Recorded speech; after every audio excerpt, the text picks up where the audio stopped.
Our main character's life is a complete disaster. If he fails this time, he's done for literally dead. His skills are rock bottom, the competition's insane, and everyone's miles ahead of him. But there's one thing they don't know: he has a secret ability that maxes out a new skill every single day. Sounds overpowered, right?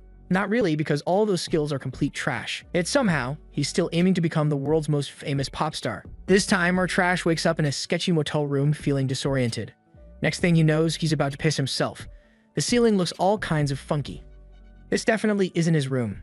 Maybe he somehow swapped bodies or something. Totally confused, he checks out his own beat-up face in the mirror. Instead of brushing it off, panic hits him hard. He freaks out over his own reflection, stumbles back, and ends up hitting himself while sweating buckets trying to figure out what's going on. He can't even recognize his own face. He flops down on the bed and finally manages to chill a bit. For someone who's been grinding for a civil service exam, stress should be nothing new. That loser was jobless even in his past life. He tries to stay calm and figure things out. There's an empty pill bottle and a suicide note next to it. The original owner of this body ended things. He finds a wallet, and inside is an ID with the name Park Moonde on it. He also realizes he looks younger. He's 23, but he appears like a high school kid. He seems a bit shy and timid, but he knows he can't do anything to help the original owner, so he decides to look for his own body first. If they switch bodies, his original self should have woken up by now. He remembers passing out after a night of drinking and figures his body must still be where he left it. Just when he thinks being hungover in this summer heat feels like torture, he notices it's snowing outside.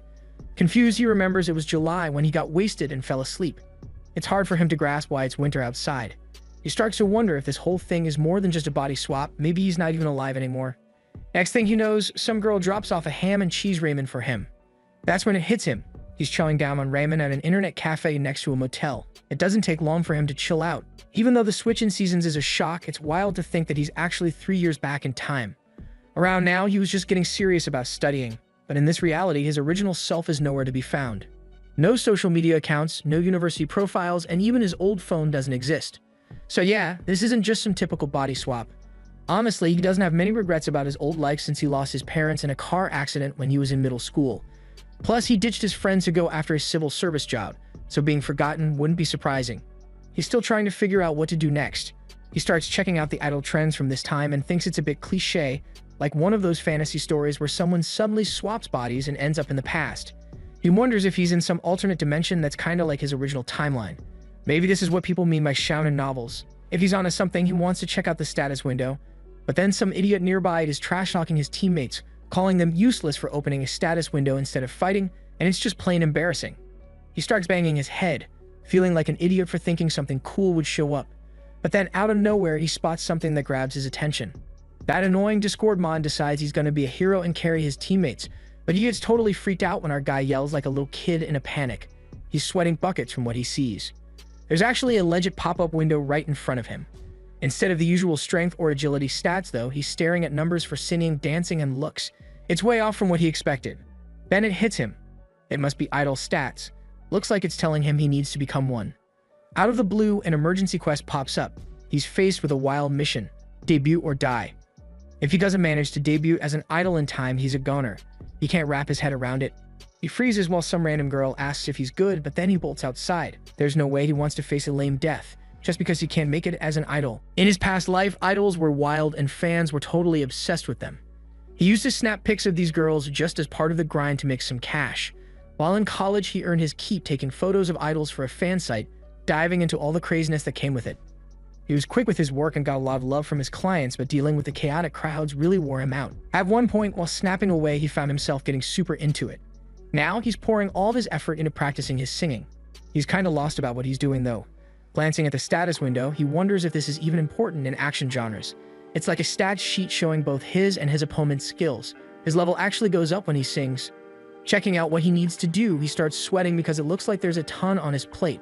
With no clear directions, he's gotta start from scratch. But he can use the points he's earned, so he opens up the status window and decides to throw a point into his vocals. It bumps up from a C to a C positive, so he gets back to practicing his singing. After picking a song, he jumps right in and starts singing, and he notices his voice sounds way cleaner than before. He also racks up 80 points, and that really hits him. This whole situation is for real, not some kind of joke. He still can't figure out what's going on, but he definitely doesn't want to kick the bucket. With 365 days left, he knows it's time to make his debut. Around this time, there's this idol survival show blowing up called Idol INC, gathering a ton of participants. Season 2 ended up being a complete disaster, and some girls are left wondering if the network actually made any cash off it. Meanwhile, he's getting groomed at a salon. The hairstylist keeps the sides pretty long. When he sees his new look, he realizes this style finally suits him. His gloomy eyes seem to brighten up too, thanks to actually eating and sleeping well. He feels a bit bad for spending Moonday's money right now, though. He figures he'll just pay it back with a donation or something. It's hard to believe, but the original owner was so bummed out that he chose to end his life on his birthday. He steps outside, hoping the original owner found peace. There's a lot on his plate. Meanwhile, at TNT headquarters, some guy is struggling to find talent and staff, totally stumped about what to do next. One of the minions chimes in, saying it's all because Season 2 flopped, and the guy asks if he's reached out to local classes and businesses. After making some calls and packing, they've got a few contestants lined up, barely scraping by. That guy wonders if they should extend the recruitment period and turns to Soren for advice, but she bolts right after lunch, disappearing on him again. On the flip side, while Soren is wandering around, she hears someone singing that catches her ear. Other folks are enjoying it too, so she stops to listen until the guy finishes the song. She then approaches the singer, who turns out to be Moonday, and asks if they can chat for a minute. Meanwhile, he's curious about who she is, but she reassures him she's not a weirdo. She hands him her business card and says she thought his singing was pretty impressive. When she asks his name, that's when he realizes she took the bait. Not too long ago, there was this quirky survival show that stood out from the bunch by treating its contestants like stocks, watching them rise, fall, or crash. After a successful first season, the producers got a bit too confident and jumped into a second season without much thought, which led to a total flop and the show getting canceled. A few months later, the same producer popped back up claiming it was a fresh start, but it was really just the third season of that same show. Surprisingly, it ended up being a huge hit and turned into a big deal. For Moonday, who knows what's coming next and keeps an eye on Idol Incorporated while doing his data brokering job, this revival is a perfect chance to make his debut. The only problem? The application period closed a week ago. Sitting quietly, he fiddles with a business card of a woman whose confident grin still gets to him. His hunch about Idol Incorporated scouting new talent in karaoke bars ends up being spot on. Word on the street is that whenever they're short on trainees, the producers just stroll around the booths looking for anyone with that little spark of talent. He figured it'd take longer, but here they are, way faster and bolder than he thought. After countless late nights working on his vocals and leveling up to a solid B, he's feeling ready. He takes the card with a chill look, hiding how hyped he is. The woman seems convinced he's got that special mix of charm and stage presence. She's even pushing him to come to a nearby broadcasting station to film some test clips. He's a little unsure, but she keeps insisting, calling it a small adventure. He keeps his face neutral while he weighs his options. After a moment, he decides there's no downside to taking a shot at it. The second he agrees, his system lights up. His stats show level 2, vocals at B-, visuals at C, and he's got no limits for ability status. A little alert pops up, debut or die. Later that night, he flops down on his sofa, thinking the day was pretty productive, even if the test shoot felt kind of meh. But it keeps popping back into his mind, especially the producer's reaction when he said he has no parents. She probably thinks he's crafting a dramatic backstory to get sympathy. To her, he's just a handy replacement for someone else, but he doesn't care. He just needs to get his name on that list. The tough part hits when he finds out they'll officially bring him on in 10 days and he's snagged the last spot. 10 days to prep for a broadcast would crush a regular person, and even he's feeling the heat. But there's no choice. As he leans back, sipping his drink and staring at the ceiling, he knows he has to push even harder. If survival's the name of the game, there's no room for doubt. 10 days later, in T1's studio, the filming kicks off. The first challenge is a solo evaluation where Idol Incorporated gives each trainee a temporary rank. Sitting among a bunch of contestants, he tries to calm himself, knowing that first impressions are everything. Most of the 77 participants look painfully young, and for the first time, he really feels the weight of his age. A kid walks up and asks if he's here alone. He looks up and realizes the kid barely looks like he's out of middle school, so he nods. The kid's excitement is kind of surprising when he says he's also alone. He asks how old he is, and he says he's 20, but he thinks to himself that he's actually 9 years older. When the kid keeps asking about his agency, he admits he doesn't have one. The kid's enthusiasm drops and he makes an excuse to leave. Watching him go, he sighs, seeing the kid lose interest as soon as he finds out there's no agency behind him. This place can be harsh. The tension starts to build up until a staff member shows up, calling everyone to line up. They all stand and move forward in order. He follows, not sure if it's finally his turn. One by one, contestants step up for their evaluation, all getting ranked. Over to the side, the producer watches with a furrowed brow. The talent pool looks pretty thin. Most kids are just average, honestly. She knows that turning someone who's not really skilled into a star is almost impossible. No amount of clever editing or storytelling can replace raw talent that keeps viewers hooked. With a sigh, she calls in the next group, glancing at the boy walking through the door. She thinks he's just another average contestant. After all, she scouted him barely 10 days ago. She half wonders if he'll be terrible, but hopes his performance might at least get people talking about the show. When he steps up and introduces himself, he just gives his name and says he's in their care. The producer pauses, waiting for him to elaborate. He stands there quietly, making things awkward. His bluntness sets off a flurry of comments online. People can't decide if he's confident, clueless, or just plain weird. She flits through his application, practically empty, and signals him to start. But as soon as he lifts the microphone and starts singing, the vibe changes completely. Every producer at the panel freezes, caught off guard by the strength in his voice. His tone is clean, his control is sharp, and even the audience leans in intrigued. One producer stares in shock, recognizing the song as one that's tricky with an irregular beat and a complex melody. But he doesn't stumble, hitting every change perfectly. The woman who scouted him is the most shocked of all. She remembers his karaoke performance being nowhere near this level. If he had sung like this before, she would have rushed him straight into an interview. Now, as she watches him deliver a song that's both confusing and amazing, she can't wrap her head around it. It feels unreal, like he's transformed into someone completely different. The performance isn't just luck, it's the result of constant preparation. For days, he's been practicing non-stop, working on his voice until it's just right. He puts in every bit of effort to strengthen his vocals, knowing that talent is what really grabs people's attention. With so few idols able to take the main vocalist spot, he knows he has to nail it if he wants a shot at debuting. His plan is simple: establish himself through his voice first and then build from there. Aware of his weaknesses, he decides to skip the dance routine, knowing that even a small mistake could blow his chances. But he's also aware that people will be curious about his dancing, so he makes sure to clean up anything that doesn't meet idol standards. Now, as he stands on stage, his performance leaves the room in complete silence. Even the producer looks surprised, unsure why he chose such an unusual song. It's a track that Yahello used to perform, a group that was huge in their time but has faded away now. Originally a B-side from a solo album by one of its members, the song used to promote the title track and hit second on the charts. Although it's becoming popular again, it still feels like a throwback, a bold choice for this moment. It's not a song most people would pick for an audition. The producer keeps staring at him, shocked that he made such a bold choice without any experience in the industry. She can't believe a rookie would take such a risk. When he wraps up his song, he just thanks the judges, leaving them all impressed. One of the female judges, slightly flustered, compliments him and asks if he realizes how good he is.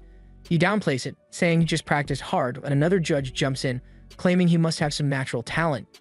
The first judge goes on about how refreshing his tone is, how clear his pronunciation is, and how he can sing any style without awkward quirks. Surprised, they ask if he's had any lessons. He says nope. The woman who questioned him looks stunned but moves on, happy that the others are into him. Then a younger judge pipes up, saying she wants to see him dance since his performance had little choreography. He freezes. Dancing is his biggest fear. He recognizes her as a former idol he once helped out by getting her attention through a fan cam, but this situation feels a lot less friendly. He knows he has to go along with it. So he signals a staff member and whispers something that catches the staff off guard, then goes back to his spot. Knowing it's a risky move, he puts down the microphone, shocking the judges, and cues the music. When the dance finishes, the show takes a 30-minute break before getting back on track. Later, he's sitting in the contestants' area, ranked 17th, which people call the president's chair. He knows he didn't nail the performance, but he didn't totally bomb it either. He's expecting to drop a few spots, but feels pretty good about the reviews. Next to him, another contestant points at him with a grin, saying he's a good singer. He just sits quietly, knowing that he's only getting started. He glances at the guy beside him, realizing they're probably around the same age as the original owner of this body. He thanks him for the compliment, but the guy just keeps grinning and says he's nothing compared to his dance, which makes him feel a bit down. The boy laughs, mentioning that he never thought he'd get to hear that song live since it's been around for 10 years and basically got banned during exam season. The memory of his own dance rushes back like a creamy highlight reel. It starts with an awkward star pose and then turns into an overly peppy routine that makes him look like a confused backup dancer from a girl group. The judges were practically red from laughing, with one nearly spilling his drink from how hard he was crying. Looking back, he wonders if it was all pointless. Right now, his dance skills rank about as high as a gym class routine. Still, he tells himself he gave it his best shot, and the boy compliments him again, calling him talented and generous. The kid introduces himself as Lee Sejin, saying they'll probably meet up often and hoping they get along. He freezes at the name. He recognizes it. When he was studying for the civil service exam, he remembers seeing Lee Sejin on the 9 o'clock news, and not for anything good. Deciding to keep his distance, he stays quiet. After the 30-minute break, the next contestant steps up to the stage and instantly grabs everyone's attention. Even the judges look impressed. This guy's looks could probably end careers. He's stunned, thinking that with a face like that, his market value must be through the roof. But when he sees the name tag that reads Sion, he frowns. No one by that name ever made it to the finals. He sighs, figuring that someone who can't debut with that level of good looks must seriously lack talent. A quick look at Sion's stats confirms it. Everything besides looks is stuck in the D and F zone. As Sion walks to the center looking stiff and nervous, his system window flickers, showing Sion's stats more clearly. The layout is fancier than expected, and he realizes that, on paper, this dude could totally end up in the top 10. But then he notices letters in parentheses beside the stats, probably skill caps, and wonders if that means Sion has untapped potential. If that's the case, the guy's future could be super bright. Yet the real shock hits when he sees Sion's biggest issue: serious lack of self-confidence. With a face that flawless, it feels like a cruel cosmic joke. Mundi can't help but feel confused about how someone so good-looking and talented can be so unsure of himself. When the judges ask the new contestant to introduce himself, he stumbles through a shaky hello. Sion Hyeon, only 20, is clearly nervous as he looks at his reflection on the big screen, struggling to share that his thing is dancing. The judges share wordy glances and kindly tell him not to cry. As Mundi watches, he starts to realize that this isn't just nerves. Sion seems to have a speech disorder, and it's obvious he knows it. Then a warning pops up on Sion's status window. His self-esteem is way too low, and all his stats drop by a couple of levels. Mundi is stunned that just feeling low can affect his abilities like that, and wonders how he can even see this window in his mind. Judge Youngren gently asks if Sion has trouble talking, and he manages to explain with a shaky voice that he had an accident as a kid that made it hard for him to communicate. He nods when she says it must have been tough to make friends since people often get him wrong. The atmosphere in the room gets heavy with sympathy, and Mundi stays chill, keeping a neutral expression, knowing that reacting would only make things feel awkward. When Sion finally performs, his dancing is okay, but it doesn't quite measure up to what his actual talent seems to hint at, landing him at 18th place. The judges kindly encourage him, saying he can do better next time. Mundi claps, feeling a weird mix of feelings about being ranked higher than someone like Sion. As the next contestant walks in, he glances over at Sion sitting next to him, wondering whether he should say something, but he knows Sion probably won't start talking either. Too worn out to carry, just gives him a quick look, making Sion flinch in surprise. Sion bows politely before sitting back, and Mundi turns his attention back to his thoughts, noticing that there are still way too many people waiting for their turn. 3 of the evaluations seem to drag on forever, with over 70 performances blending together until they finally wrapped up. When the results came out, everyone was told to head to their assigned dorms. Mundi ended up in 22nd place, not great, but not a shock either. He figured he'd be pushed back a bit, and with the stiff competition, managing to hold his spot felt like a small win. The judges instructed everyone to get on their assigned rides based on their ranks. The top contestants, those in the 1st to 10th spots, got to ride in fancy limousines, while those ranked 11th to 25th, including him, had to take the premium buses. Watching the shiny black limos roll out, he couldn't help but feel the clear divide in rankings. The lower-ranked trainees were buzzing with excitement, gathering around the limos. He spotted a few familiar faces up in the top ranks: Chae Yujin with his striking red hair and Kim Rae-bain by his side, both from the same high-profile agency and around his age. Eugene, sitting pretty at first place, exuded that confident vibe of someone who's used to the limelight. Right behind them was Ryu Chung-woo, 2 years older and a former national archery star, who snagged a 9th place spot. Mundi vaguely recalled that Chung-woo had once won a group medal before stepping back to chase his idle dreams. A staff member called for everyone to take their seats, and as the bus engine roared to life, he settled in, quietly calculating his next move. If he wanted a better shot at debuting, sticking close to Sion seemed like the way to go. Still, he couldn't shake off the feeling of it all being a bit ridiculous. At his age, trying to navigate idol politics was just exhausting. When he looks over, he's surprised to see Sion sitting right next to him. He has no idea how that happened, but figures it's not the worst thing. At least it's not Sejin, who never shuts up. Letting out a quiet sigh of relief, he leans back in his seat, happy that Sion won't start chatting, gets ready for some peace and quiet on the ride. It's only a 10-minute walk to the dorms, but the production team insists on taking a longer, scenic route, probably just to get some extra footage for the show. He watches the lower-ranked contestants walking along. They seem way too cheerful, laughing and pretending that they're having a good time for the cameras. To him, it all feels a bit over the top, almost cringy considering how staged it is. When they finally get to the dorms, he's pleasantly surprised to find out that, since he's ranked lower and they're grouped in 5s by placement, he's in a different room from Sejin, who's in 20th place. That alone feels like a small win and the only real perk of being 22nd. As he steps into the room, he sees 5 beds and drops his bag on one, contemplating if he should just claim it. Sion, standing next to him, quietly puts his bag on the top bunk above his. A bit confused, he moves to another spot, only to notice Sion trailing him again, all the way to the group gathering. Now he's starting to feel a bit uneasy. Why is this guy following him like a lost puppy? Maybe he thinks he's safe or just some normal dude? Whatever the reason, he decides not to dwell on it. Sion isn't bothering him yet, so it's cool. Still, he makes a mental note to keep some distance. If they end up together too often, any argument will totally make him look like the bad guy. Out of nowhere, Sion pulls a toffee from his pocket and shyly offers it, asking if he wants some chocolate. He's a bit caught off guard but accepts it, half wondering if this small act of kindness just messed up his chances of keeping space between them. Before long, all the contestants are gathered in the common room and a staff member greets them with a warm welcome, asking how the first evaluation went. He announces that training will kick off now, but first, they're going to reveal the temporary rankings based on the initial round. Those rankings are going to decide the customized classes, and performances will affect the rankings in real time. The room buzzes with murmurs and tension as they call out the first name. Yujin, still holding on to first place, confidently steps forward. Watching from the back, he wonders if this is a good time to check his status window. As he opens it, the familiar blue glow pops up. He's hit level 5. A system message flashes in front of him. Successful performance detected. Most people were impressed. Please select a general ability. He blinks a bit stunned. Whatever this weird system is, it's clearly not done with him yet. Moondy sighed as he stared at the screen, realizing something weird was popping up again. Just when he thought he was getting used to the strange status window, a new feature showed up, making him click on the Choose a General Ability option, feeling both curious and a bit hesitant. Suddenly, a flash of blue light hit his face and a spinning roulette wheel appeared, revealing he had gained an ability called Sleep is for the Dead. At first he was confused, but then he figured out this ability meant he wouldn't feel tired, even without any rest. It slowly began to pique his interest as he realized the system actually rewarded hard work and growth. When he checked his status window, he saw that points added up through achievements and that tidying up his hair had slightly improved his visuals, proving that personal improvement played into his stats.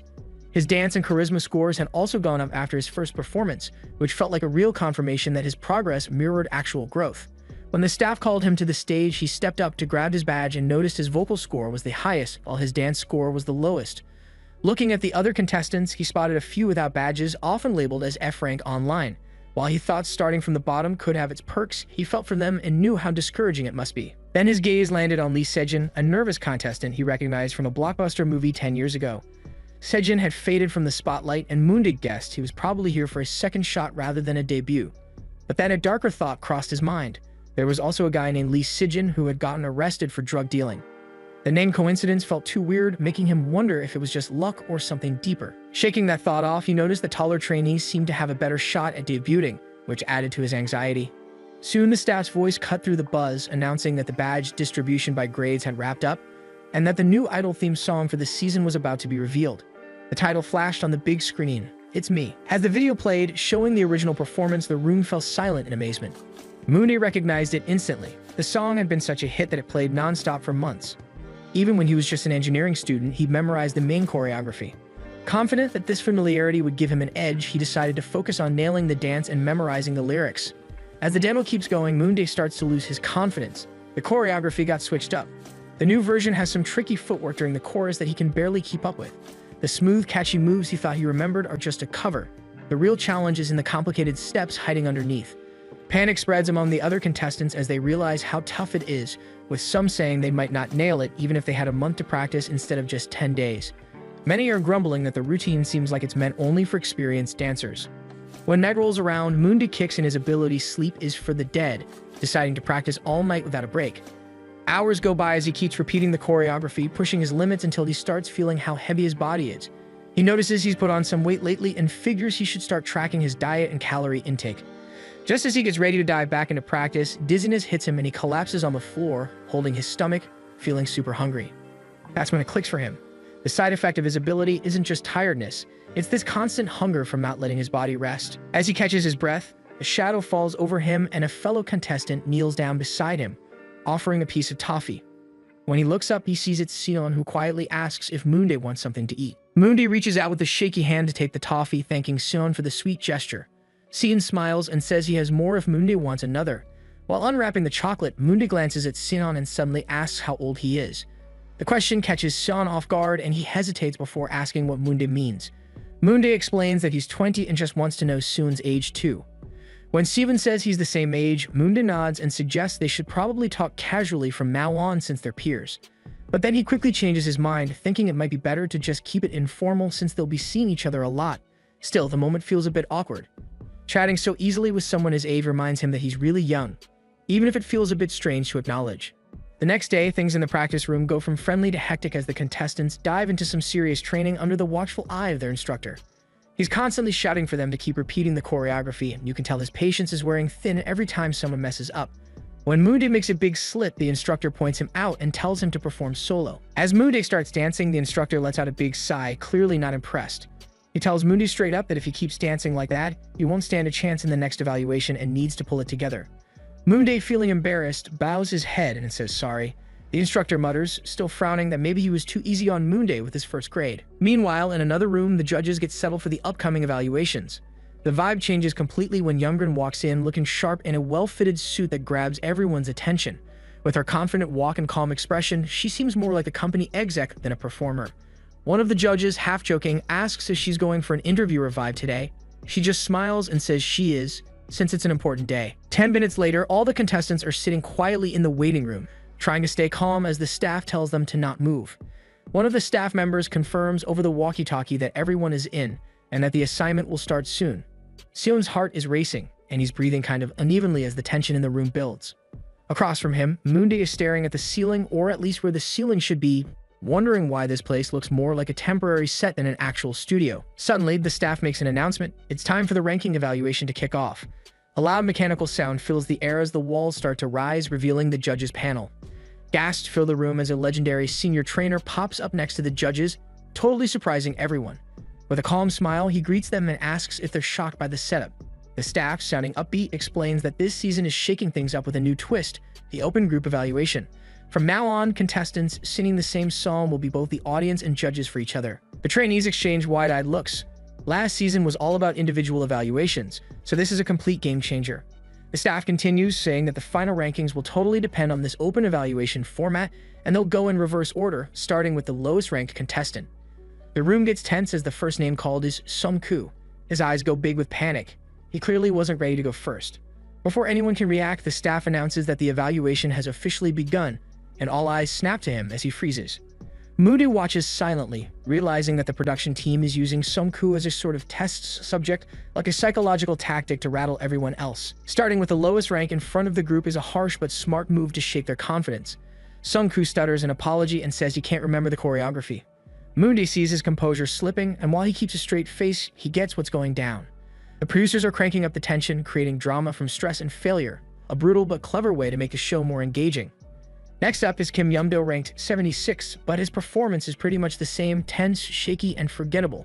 Mundi is still watching quietly, seeing that the show is setting up a narrative, waiting for a standout trainee to break through the sea of forgettable acts and become the star of the season. When Lee Sejin steps up, you can see he's putting in a lot of effort despite being worn out. His stage presence isn't flawless, but he gets through the full routine and lyrics without messing up. The judges notice that even though he's not super polished, his commitment is impressive. Mundi agrees. After a bunch of lackluster performances, Sejin's focus really makes him shine. But when Sejin humbly says he'll work harder, Mundi feels like dedication alone might not be what the production crew is after. He quietly adds Sejin to his mental list of contestants to keep an eye on. The next stages kind of blend together, mediocre performances and bored judges just waiting for something exciting. When Steven takes the stage, his singing and dancing are okay, but his lack of confidence really dulls his vibe. Then it's Lily's turn. As he walks to the stage, he already knows the judges want strong vocals and not so great dance moves. After just 10 days of training, he's not expecting much, just hoping to refine what he already has. But the second the music starts, he moves like it's second nature. His steps flow nicely, and his footwork is sharp and on point. The judges are left staring in disbelief. Even his trainer, who was about ready to give up on him just 2 days ago, can't hide his shock. Mundi keeps singing effortlessly, his movements steady and natural, and even Simon looks impressed. One of the female judges laughs in delight, saying someone this talented is going to go far, while his trainer just whispers in amazement that such progress shouldn't be possible in only a few days. Just 2 days ago, Mundi struggled with a basic turn, and now he's dancing like a totally different person. What no one realizes is that Mundi used his save evolution points to boost his dance stat from D to C, a 3-level jump that transformed his performance. His moves might not be perfect, but the growth is clear, and it's enough to see him through the first elimination round. The trainer watches Lily perform, genuinely blown away by the clarity of his high notes and how well he moves now. After 10 grueling days of tough corrections and failed attempts, watching him perform so confidently feels surreal. He can't figure this trainee out. Someone who struggled so much is now nailing both strong vocals and smooth dance moves with ease.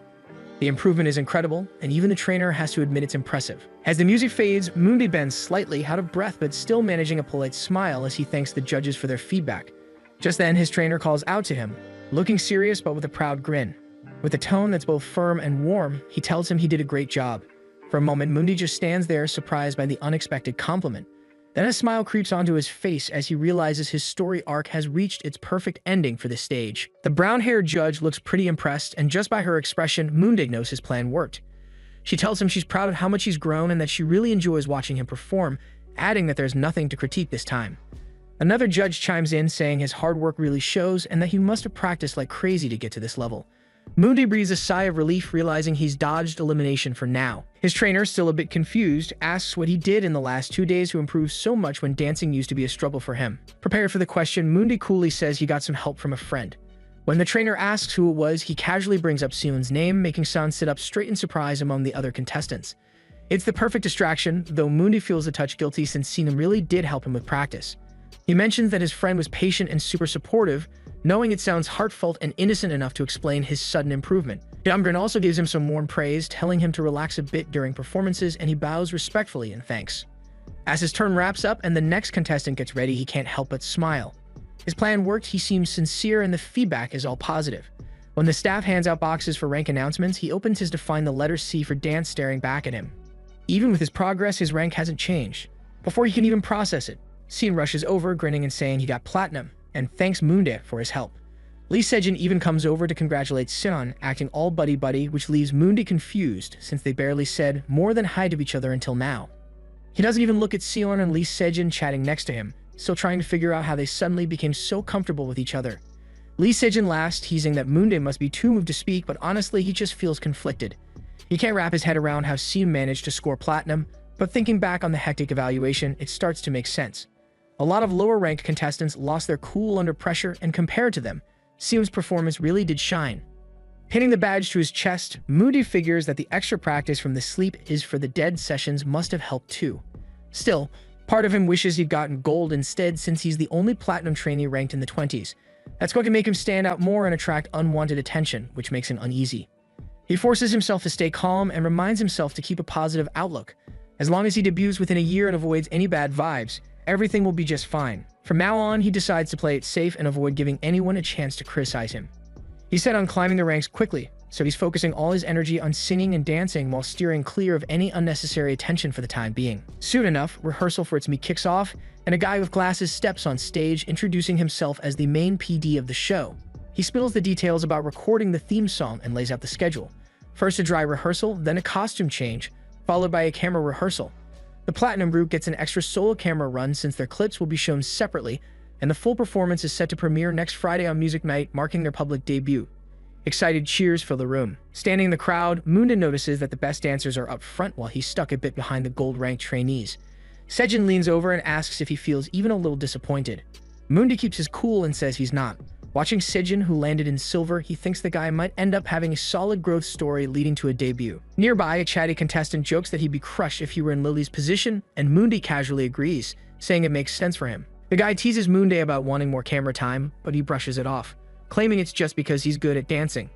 The guy grins and offers to help him stretch, saying he's great at neck massages, but Moondig politely declines with a small smile. Suddenly, Yujin approaches Lily, asking out of nowhere if he can't dance. Moondig gets frozen in surprise, caught off guard by this sudden question, especially with the mix on and cameras rolling. Yujin's tone isn't aggressive, but the timing confuses him. As he looks closer, it clicks, he knows that face. Yujin is the dude who ranked first during the opening evaluations and stayed on top throughout the whole show, eventually winning the season. Realizing how powerful Yujin is and how tight he probably is with the production team, Moondig figures it's best to stay on his good side. Keeping it cool, he asks if Yujin missed his earlier performance. Yujin calmly replies that he didn't because he was too busy prepping for his own stage. Moondig smiles politely and tells him to judge better next time, and Yujin nods in agreement. Sejin leans in and whispers that Yujin's way of talking sounds unique, probably because he's from overseas, and Moondig quietly agrees. Right then, the staff announces that rehearsals are starting and the vibe shifts instantly. Moondig checks the time and sees it's already 6 p.m. with the actual recording starting at 4 o'clock. He sighs internally, realizing this is the beginning of the inevitable struggle. Meanwhile, online buzz is going crazy. Their group performance is blowing up on the trending charts and fans are flooding the comment sections with excitement. In the studio, Youngbrin is proudly watching the screen but suddenly gets serious, addressing the audience. She reminds them about how the last season was abruptly cancelled, her tone turning sharp yet emotional.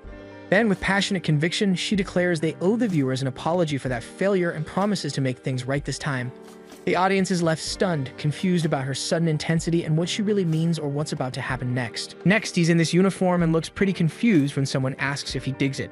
He actually does, since it mixes a student uniform with a suit, plus they can style it in different ways. Some minions jump in all casual, saying they're into it too, looking super pumped in their outfits like they're gearing up for something big. They even ask the crowd what they think of their outfits, but honestly, he feels totally squished and can't stand that they all look like they belong to the same all-guy school because of their matching clothes. He's actually just asleep and everything that happened was just a dream. He's feeling really dizzy. After their first recording, they get a week off, but he ends up being stuck in bed for 4 days because he's sick. Then there's a cut to a show host who's super pumped, asking the audience how they felt about Solwoo's performance. Everyone's hyped and raving about their fresh stage presence.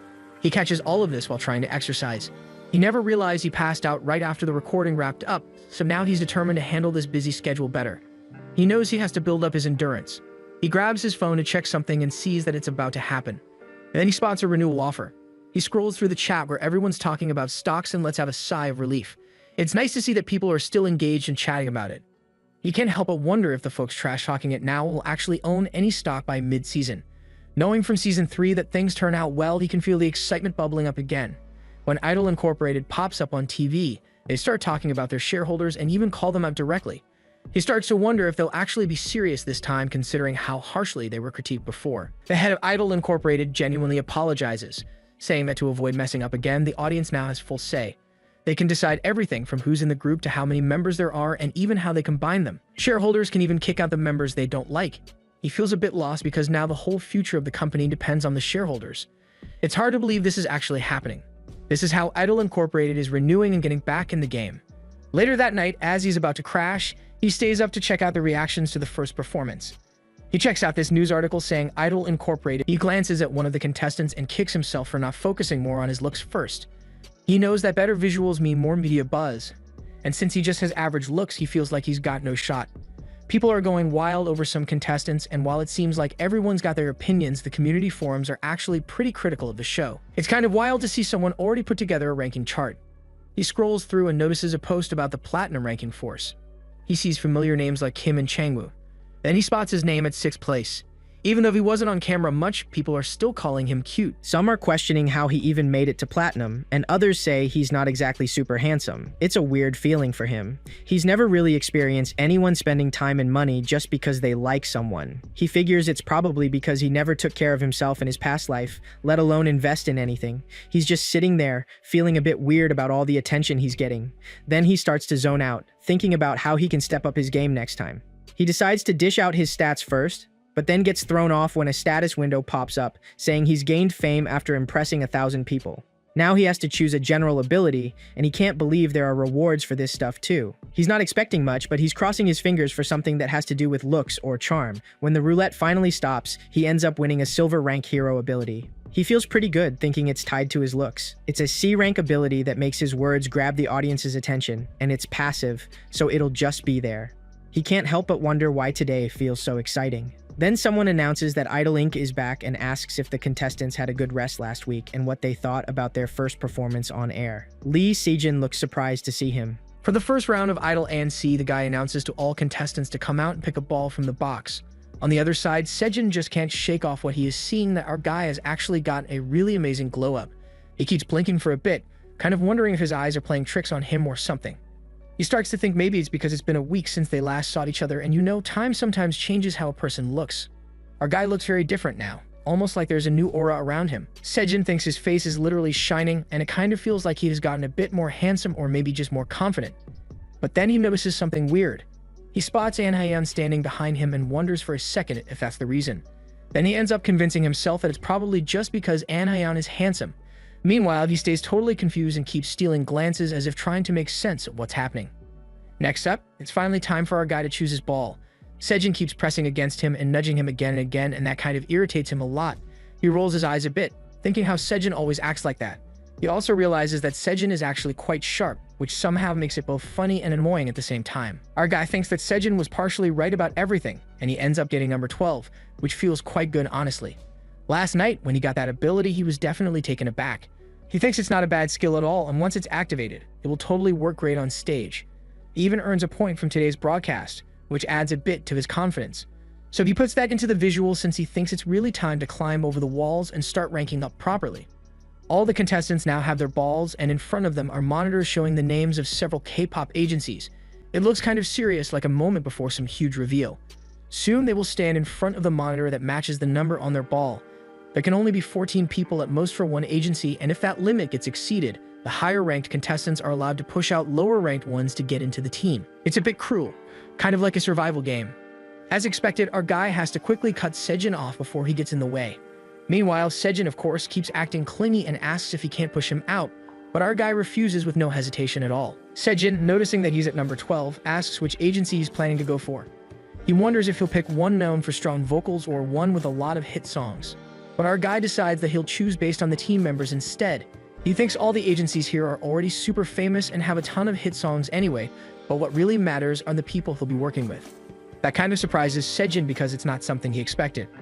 Our guy knows that since he's one of the first to pick, he won't have many to compare with. So far, no one from the debut group has chosen. When it's finally his turn, he steps forward confidently, picks the team with the most high-ranked contestants, which turns out to be Lady. Two guys get really hyped up when they see him arriving. They think their main vocal is finally coming, so they instantly jump up excitedly to greet him. One is 17 years old, super young and full of energy, while the other is 23, a bit older but still sharp and focused. Both are members, and that makes our guy think they probably have dance positions, so their roles won't overlap much.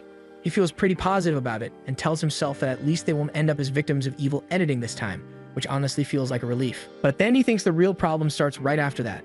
It's when Sejin also joins in out of nowhere, completely surprising him again. The other members, who were just excited a second ago, suddenly freeze as some weird tension fills the air. After Sejin, even more interesting guys start joining the team. Number 33, Anhyun, comes in with his gold badge and striking visuals that almost steal the spotlight. Then number 59, Chungwoo, the archery guy, joins too. He's full of energy and genuinely pumped to get along with everyone. He's the only other party number rank aside from our guy.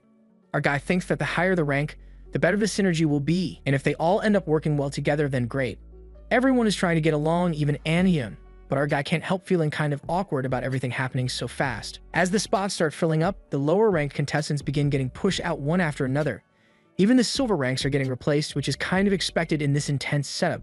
Some dude looks at our guy with this mix of envy and frustration, thinking if only he had gotten a slightly better rank during the re-evaluation. He blames it all on that jerk Moonda, who also stares right back at him with that same competitive glare. Our guy suddenly feels someone staring at him, and starts wondering what that was about. The kid turns out to be one Gil. At first, our guy thought he was a middle schooler because of his looks, but it turns out he's actually in high school. He's just like him and also does vocals, which makes the whole thing kind of funny. 1 week before the rank evaluations, the one shining on stage was one Gil, right up until our guy showed up, the ace of the quarter class. One Gil feels totally frustrated that he now has to reach Moonday's level. On the day of the evaluation, he walks off stage with heavy steps and ends up being demoted to silver. Then suddenly, Sejin jumps in again, pushing one Gil aside while awkwardly apologizing. He also accidentally shoves some bronze medal dude down in the process. Young tries to greet our guy in the middle of this chaos, but our guy is just too irritated, wondering why Sejin has to be here again. Sejin keeps saying that someone gave him advice that what really matters is the team, not the agency, while our guy is just totally pissed off inside. Now, all the contestants who have chosen their agencies are told to look at the monitors that previously showed the agency names. Something changes on the screen, and the first person to choose their group has to press a button. Our guy tries to figure out what's going on, completely confused yet curious. When the shuffle button gets pressed, the teams suddenly split into A and B. And surprisingly, they now have to do one-on-one matches against each other. Our guy can't believe it. He just stands there, trying to process that the teams were actually randomized like this, feeling both nervous and kind of excited at the same time. 2 of the minions get way too excited over the fact that they end up on the same team. They are also super hyped knowing that Mundi is with them, which basically means they've got a main vocal. That alone makes them feel like their team already hit the jackpot. Meanwhile, our guy is still standing there, trying to wrap his head around everything, kind of dazed but also trying to pull himself together. He keeps thinking that since he's number 12, he has to be careful and make sure his teammates take priority. The 2 Chords are standing next to him, and he takes a slow look around at his entire team. Sejin suddenly jumps in, mentioning that their team looks pretty good, and honestly, everyone seems to agree. Monty can't believe that Sejin somehow landed number 62, which just feels kind of insane to him. All of the dudes are hyped about their lineup, acting like this is the dream team. Meanwhile, on the other side, Anhyun stands quietly, looking calm and collected with his number 33 badge. Our guy slowly walks over to him, and the moment he does, he finally gets a bit of peace. It's quiet there, and it kind of feels relaxing. On the opposite team, Chunggu is already holding a meeting, talking to his team like a captain. Then our guy notices that the only number still missing is 37. That's Won Gil. And right across from him is Lee Sejin, number 15. He looks at the pair and can't believe it. It feels like an easy pass straight to hell. Their teammates are already giving off strange vibes like early signs of chaos, and he just knows deep down that they are screwed. He thinks at this rate they'll be evil edited so bad that they'll become the editor's bait for sure. That's when Anian suddenly calls out, offering Kai a water bottle, and then hesitantly mentions that he thinks their team members are actually good. Monty is totally speechless at that, just staring blankly. Meanwhile, Anhaeon looks nervous, literally sweating buckets, but he's trying his best to stay positive. This makes our guy think that Anhaeon is just the optimistic one, the kind of person who keeps smiling even when the ship's sinking. Next up, the dudes begin introducing themselves. Lee Sejin casually expresses that he really likes this team because he thinks there are a lot of good-looking people around. Everyone laughs a little and someone even compliments him, saying he's got good eyes for noticing that. He responds back that Lee Sejin himself also has good eyes, which just turns the atmosphere even lighter. Lee Sejin, trying to play it cool, says that he feels like they're really going to have a lot of fun together, and for a second, the team kind of believes that vibe. Meanwhile, our guy stays tense inside, wondering if the team will actually be okay. He admits their composition looks solid since most of them are gold ranked, and they got a nice mix of positions.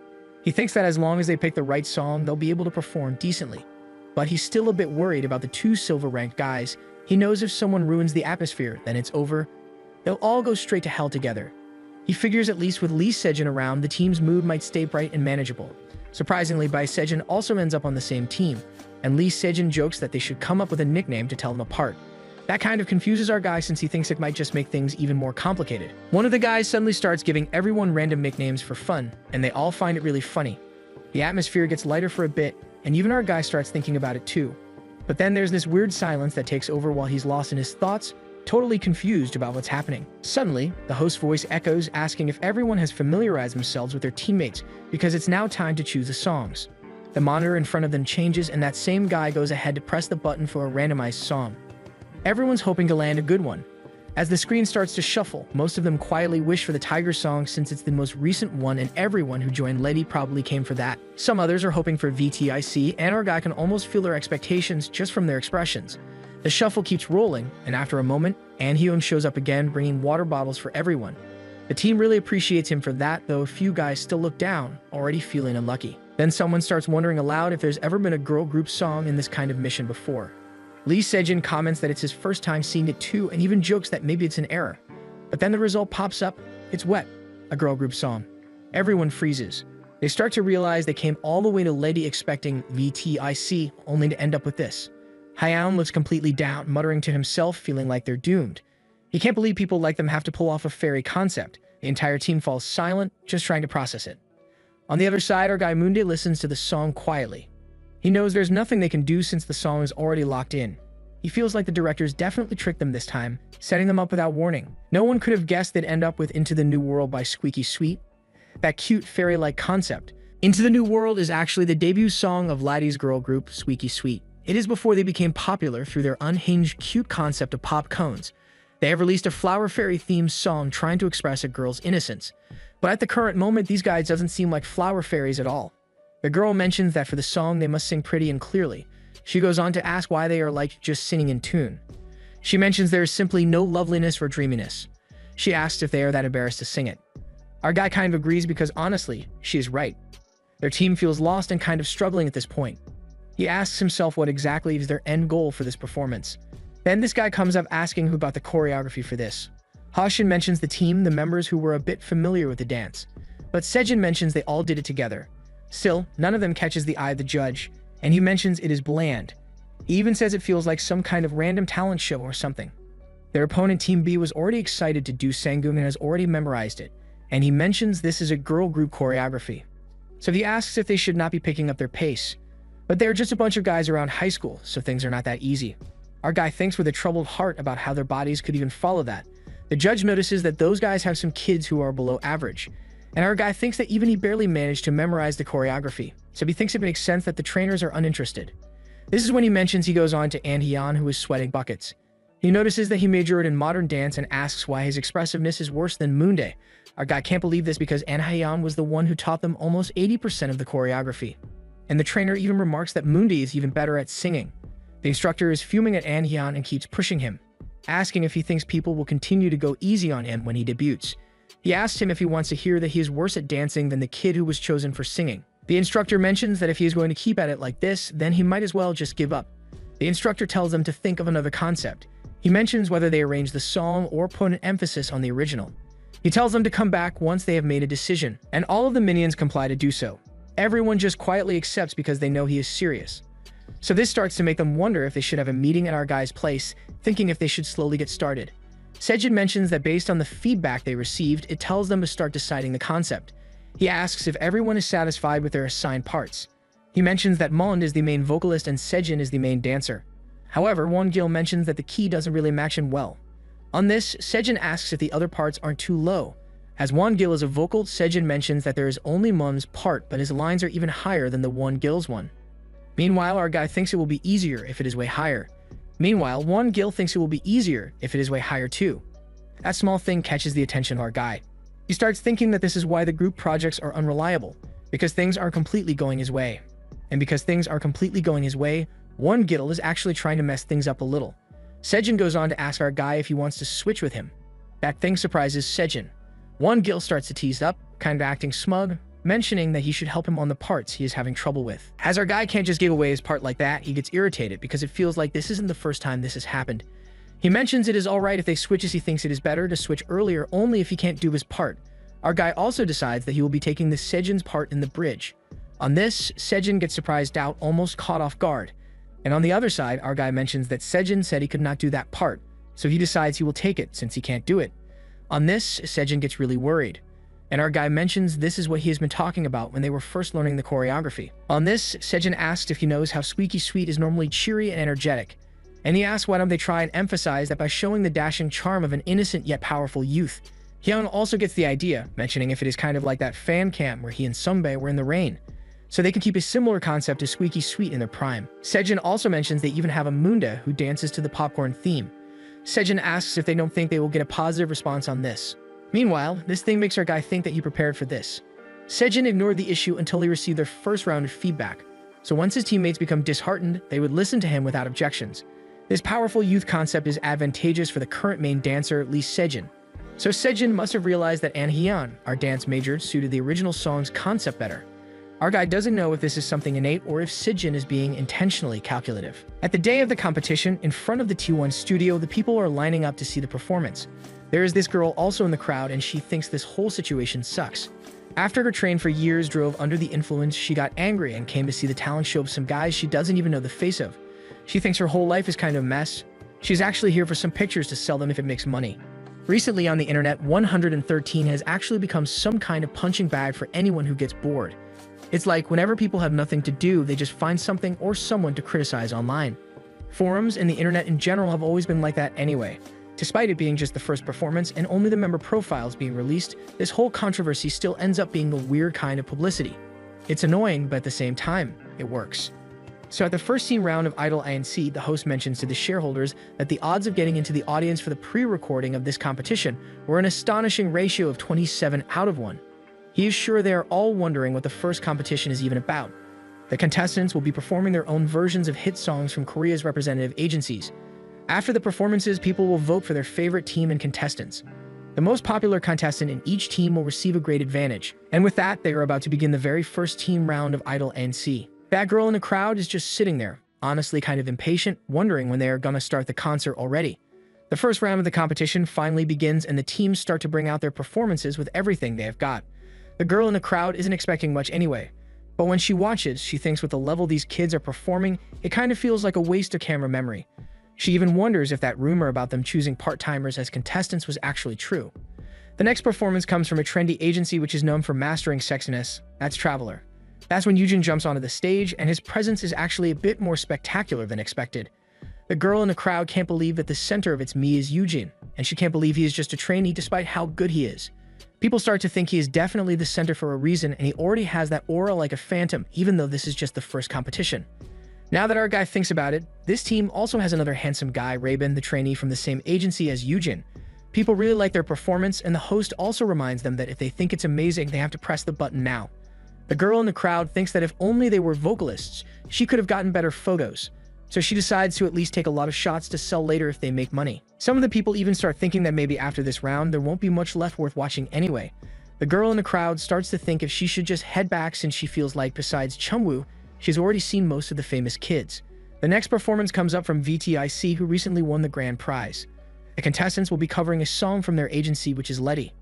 The girl in the crowd wonders if there is no actual VTIC member appearing, but then she guesses it makes sense since VTIC is the top male group right now.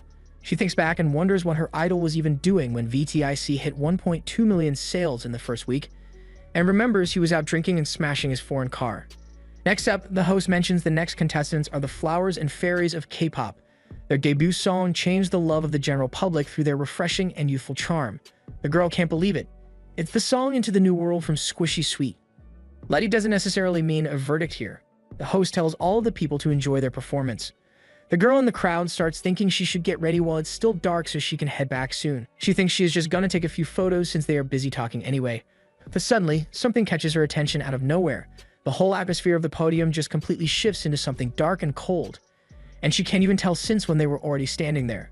A synthesizer with a sober tune fills the entire stage. This is when our guy jumps in with his vocals. He quickly grabs attention with his deep and clear voice that cuts through the heavy atmosphere. The girl in the crowd stares, kind of stunned because he doesn't even look human. She starts wondering if he is that Hinong who majored in modern dance. She can't believe how a performance can be this lifeless yet still so haunting. She notices that it has been dark since earlier, and the whole arrangement feels chilling, as if it has been twisted from the original. The lyrics are definitely the same, but the mood is completely different. It almost feels like a scene straight out of a horror movie. She sits frozen, totally stunned by everything happening in front of her. She can't believe what she is watching. She can't wrap her head around whether these are performers or some kind of spirits. It feels like they are watching her from every direction. Her heart races as she realizes that what she thought were ghosts are actually just people on stage. This team's name is actually October 31st, that day when non-human entities are said to ascend to the land, also known as Halloween. The revelation hits the girl in the crowd hard and she feels a shiver run down her spine. She's kind of lost in her thoughts now, trying to process what she just saw. A bit before this, our guy had asked Hyung if he had a better idea for the concept, and he confirmed it. And honestly, she just saw it happen. How about some horror? And now the crowd gets it too.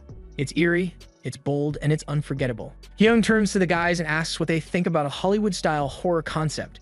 At first, they stare at him in surprise, but then their expressions shift, and they say excitedly that they love the idea. Kwon stands, pointing out that the choreography is similar to modern dance, which will make it look truly eerie when combined with horror elements. The guy beside him mutters that it's better than tackling something overly complicated, and the other nods, saying they can manage if they base the concept on a horror movie. Sejin watches the sudden shift in everyone's opinions, unsure whether to push for his own idea. After a moment, he decides to step back and admits he likes Moonday's concept too. Lily watches quietly amused as Sejin admits it feels a little embarrassing but undeniably effective, earning him praise as the leader they expected. Lily scans the room, seeing the group settling down smoothly, but his gaze lingers on the one person who still seems uncertain, wondering how to reach him. Later, as night falls, Seon sits alone when Mooney approaches and asks if he's tired. Seon startles at the voice but insists he is not. Lily recalls noticing his lack of focus during the lecture and gently asks if he dislikes the idea. Seon waves it off, shivering slightly, and as Lily moves to sit, he hurriedly apologizes, promising he'll do better. Lily blinks surprised and asks if his discomfort comes from being around him. Shifting the topic, Lily recalls what the trainer said earlier, emphasizing that Seon is on his own but undeniably talented, making sure there's no room for misunderstanding. The trainer had known this all along, which explained the harshness that had seemed uncalled for before. Seon hesitates, tension visible in his trembling posture, and Lily reassures him silently that he can do it. The certainty in Lily's gaze leaves Seon momentarily stunned, a flicker of confusion crossing his face before curiosity sparks in his eyes. His thoughts race, wondering how he should move, how he should perform, and Lily notices the overthinking but chooses to let it settle naturally. With a sigh, he reminds Seon to clear his mind and simply commit to tell himself he's going to do this. Even this simple advice feels monumental to Seon, and he quiets himself, promising to try. Suddenly, the system window buzzes with a notification. Lily glances at it and sees that Seon's ability draw has activated. The glow of the system confirms it. The improbable 35% chance has triggered, instantly neutralizing the status condition. Every element of Seon's performance, vocals, dancing, presence, swells in intensity, revealing the real Seon. Unburdened, spirited, and talented, a performer whose ability shines when freed from limitations. Lily tightens his grip on the mic, reflecting on the unfairness of chance, how some suffer while others benefit from randomness, but he forces himself to focus on the stage, the performance, the roar of the audience. The stadium erupts with cheers, and a girl in the audience, overwhelmed by the energy, feels a brief flush of flustered awe. The team's dominance is clear, and she knows this isn't the moment to panic, but to capture as much as possible, her camera trained on Sion alone. A sharp light suddenly strikes her eyes from the lens, and she freezes, realizing she had already adjusted the exposure to balance it perfectly. For a heartbeat, the world seems to hold its breath, the lens gaze almost alive, brushing against her awareness with an intangible presence that makes the hair on her arms prickle. The performance continues, and all the camera woman sees is him singing the song. She becomes so flustered that she forgets the reason she came over in the first place. In just a few seconds, a clear, piercing high note slices through the air, freezing her attention. The sudden realization hits her. She hadn't noticed the bloodstains on his clothes in the dark, and now she understands that they are vampires. Strangely, with that realization, her fear dissolves. Perhaps it's the atmosphere of the psalm or the way the idol on stage has shed the blank expression that had previously haunted him, leaving only raw, genuine emotion. The sadness that once lingered has transformed, and everyone is swept away by it. The audience shivers, stunned, before erupting into cheers declaring them number one, the stadium vibrating with applause. The camera woman is so captivated that she forgets to take pictures entirely during the second half, especially when the main vocalist hits the high notes that make the crowd roar. She knows she will never forget this moment. The performer's talent is undeniable. Many main vocalists debut without even coming close to his level. His face is charming in a modern, trendy way, perfectly suited to the concept, and his presence is magnetic. She feels herself completely undone, captivated, and at the point of no return, utterly consumed by the performance. The stage clears for the next team, and the last group stumbles backstage, totally worn out and out of breath. Moonday takes a deep breath, realizing it wasn't as bad as he thought it would be. Until now, he saw this as just a job. He figured the reality of it would hit him afterward. But out of nowhere, the audience starts yelling for an encore, and the team is caught off guard. Moonday has no idea when his mindset shifted. Suddenly, he starts seeing this gig as fun. Everyone is having a blast, reminiscing about their performance, jumping around like they're the best. Moonday gets swept up in the excitement, telling everyone they rocked it. He looks around, surprised to see even Lee Sejin caught up in the vibe. The others come over and form a circle, jumping around with excitement. They're really hoping to be on the same team again next time. Moonday is a bit thrown off by Sejin's sudden change in mood, but then he spots a staff member snapping photos and realizes it's all for the camera. He's still not sure if they really need to show off their teamwork like this, but in the end, he decides to just go with it. After that, everyone heads to the practice room, buzzing with energy as they get ready to watch the other team. Their performance totally blows them away, and they can't stop raving about the cool costumes and catchy lyrics. Moonday sits down and realizes that choosing that song was a mistake. He thinks picking a hit from a famous group is a risky move. The audience is just going to compare them to the original and not to the other teams. He knows there's no way they can outshine the original in the crowd's mind. Plus, the other team has a strong member, Ryu Chung-woo, but that won't really boost their score much. It's a bummer, but it just confirms that his own team did really well. It's finally time for the stage interview, and the interviewer is blown away by how prepared Moonday's team is. For Moonday, there's no pride in this survival show. The other team's interview just proves that. To stay in, you've got to do whatever it takes. At least he's happy his looks are at least a beak. Later, Moonday is browsing online and notices there's some drama with two guys named Sejin. His phone's blowing up with messages from the group, and he's getting anxious. He knows he needs to silence those notifications. After they won, someone set up a group chat, and now his phone won't stop buzzing. The other team was pretty emotional after losing, and Sejin thought a chat would be a good idea for their victory. Everyone was on board, but for Moonday, it's just annoying. He decides to ignore it. While he's sitting by himself, Sejin sneaks up from behind, asking if he's still stressing out. He smiles and tells Moonday he's been working really hard, saying he's being genuine about it. Moonday just looks back at him with a blank expression. Moonday throws a compliment back at Sejin, recognizing all the hard work he's put in as a leader. Sejin looks genuinely surprised by the praise, then laughs and agrees, saying he thinks he did a good job. He smiles and tells Moonday to ease up on the glaring, hinting that they should hang out more often. Moonday watches him closely, sensing that Sejin is trying to pull him into his social circle. He wonders if Sejin is thinking about cutting ties with some of his less capable colleagues from the agency. But with all those lingering rumors about Sejin's supposed drug connections, Moonday isn't looking to take any risks. He decides to cut this interaction short and plans to later fake a phone issue so he can quietly slip away. The moment gets a bit awkward when Sejin spots Sion peeking at them from the doorway. Sion, looking a bit nervous, asks if he can be added to their contacts. Moonday gives him a look, trying to figure out if he really wants in. After Sion nods, Moonday decides it's cool as long as they're careful and agrees. Seijin jumps in, suggesting they create a 3-person group chat for friends their age. And just like that, a new chat is born. After getting out of the shower, Moonday admits that the public reaction was pretty good. His teammates were excited about it, and everything wrapped up on a positive note. Still, he's not sure what to do next, knowing that team vibes play a big role in how initial votes turn out. As he towels off his hair, he looks in the mirror and makes up his mind. He has to pull away from this group, especially Sage. He plans to step back before things get out of hand. First, he checks his status window and sees a message congratulating him on a solid performance. Apparently, he impressed most people and scored a spin for a rare ability. This notification popped up after the audience's encore, and he's not entirely sure if everyone gets this reward after every show, but a rare ability definitely sounds like a big deal. So he gives the wheel a spin. It stops on Look at Me, a level D skill that makes him a bit more noticeable in a crowd. Moonday is confused by the vague description and can't help but wonder about the system's clarity. He thinks about grabbing a drink before hitting the sack.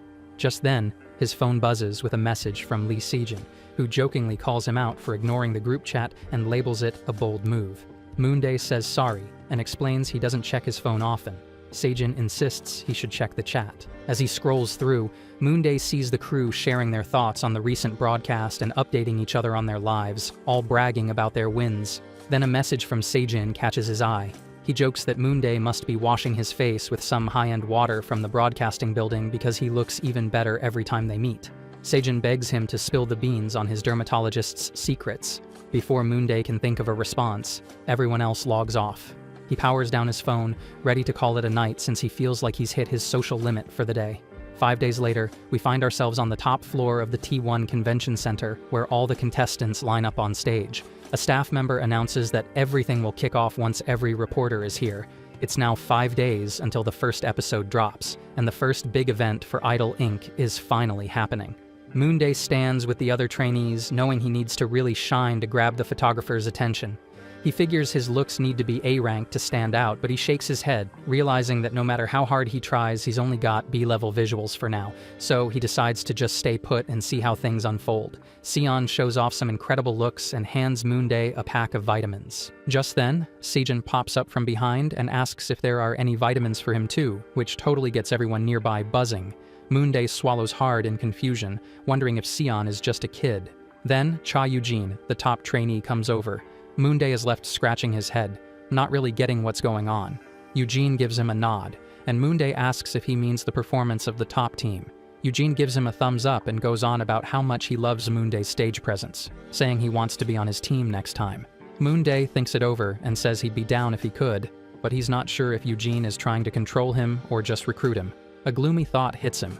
Maybe Eugene's just kind of clueless. Now it's press conference time.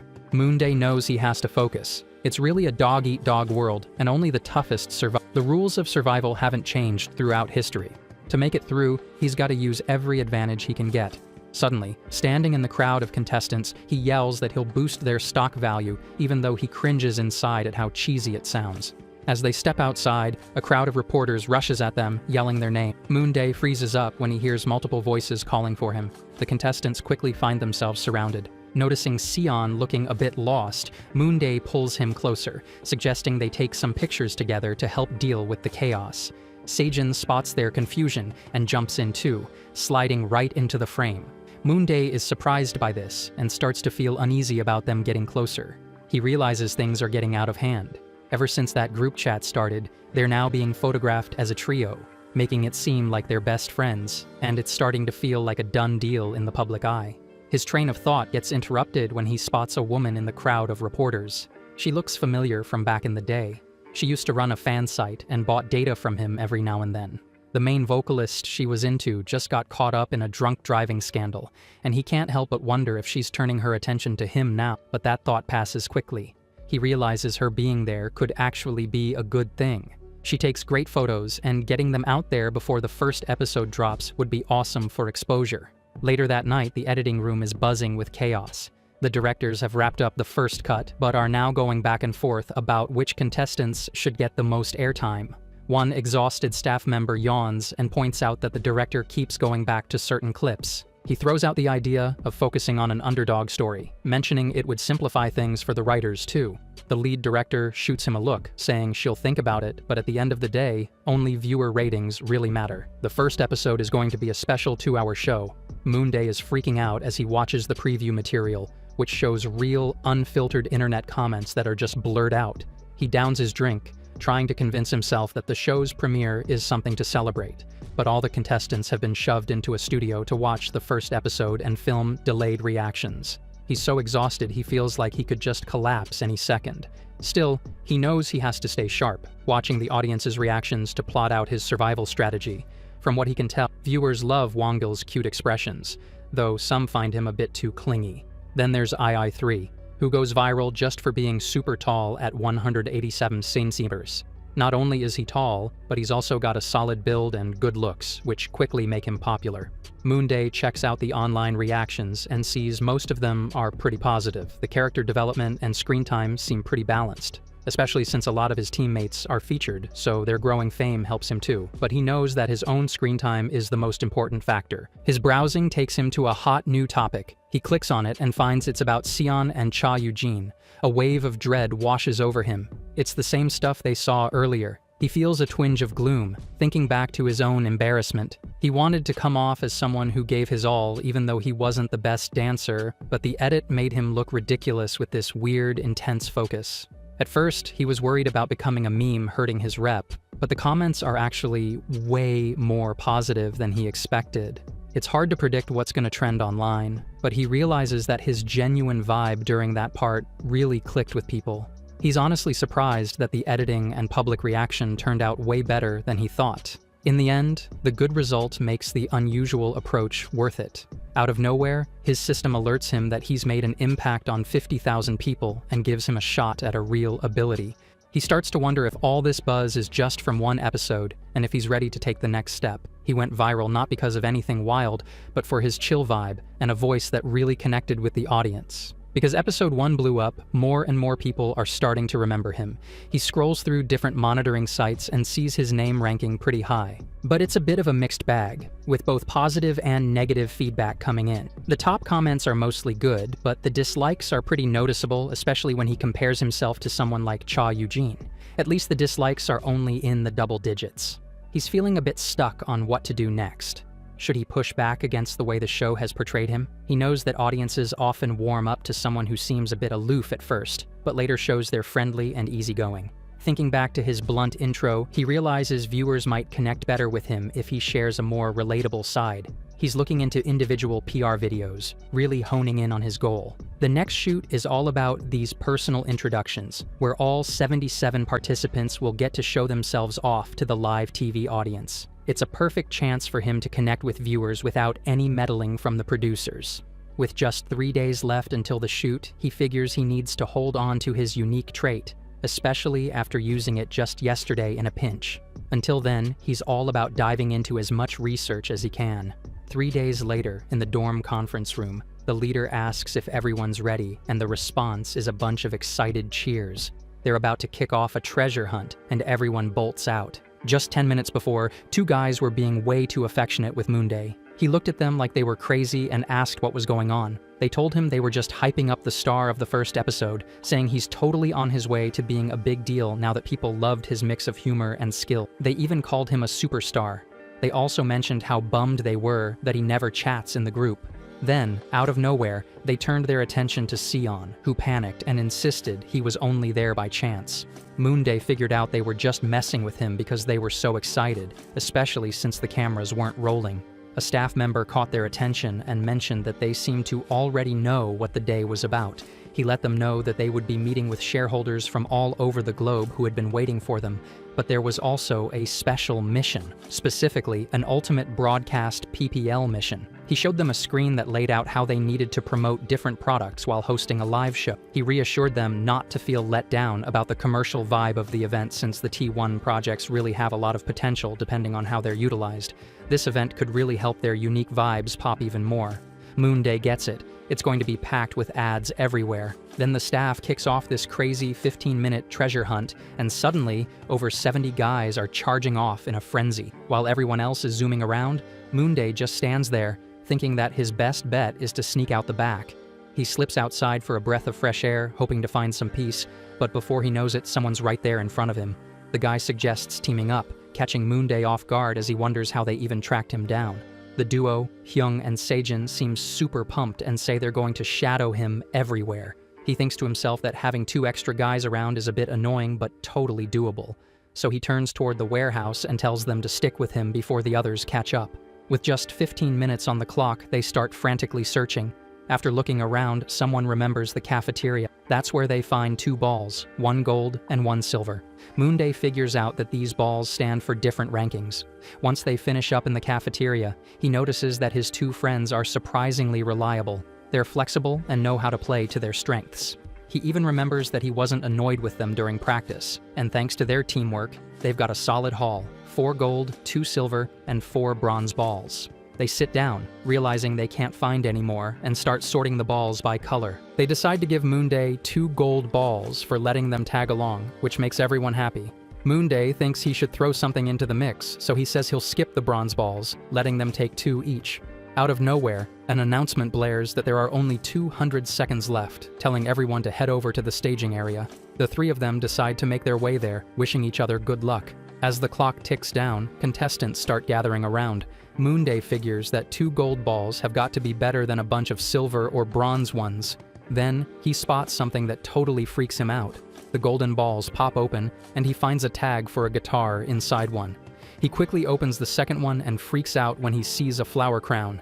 This is a total disaster. He can't even play the guitar, and with his B-rank looks, he definitely can't pull off a flower crown. The thought of how the audience will react makes him panic, so he yells for Sejin to trade. He catches a glimpse of Sejin, but there's a huge crowd around him, and there's no way he can push through in time. Feeling stuck with his lame prizes, he suddenly spots Sion all by himself, holding some frozen food. He shouts out, and when Sion looks over, he asks if he wants the guitar. Seon seems a bit confused, but says he can actually play it. Then Moonday asks if he likes flowers. Seon says he does, so Moonday suggests a trade, and just like that, they swap items as the hunt wraps up.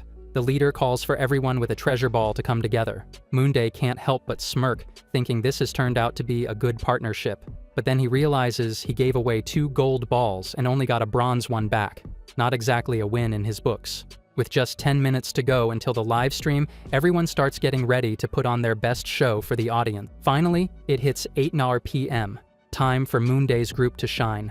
They're all doing great, especially Sion with his guitar and that flower crown. Then all eyes shift to someone doing a mukbang. Yup, it's Moonday, quietly diving into a whole plate of chicken feet live on stream. He announces he'll kick things off with just 1 single bite.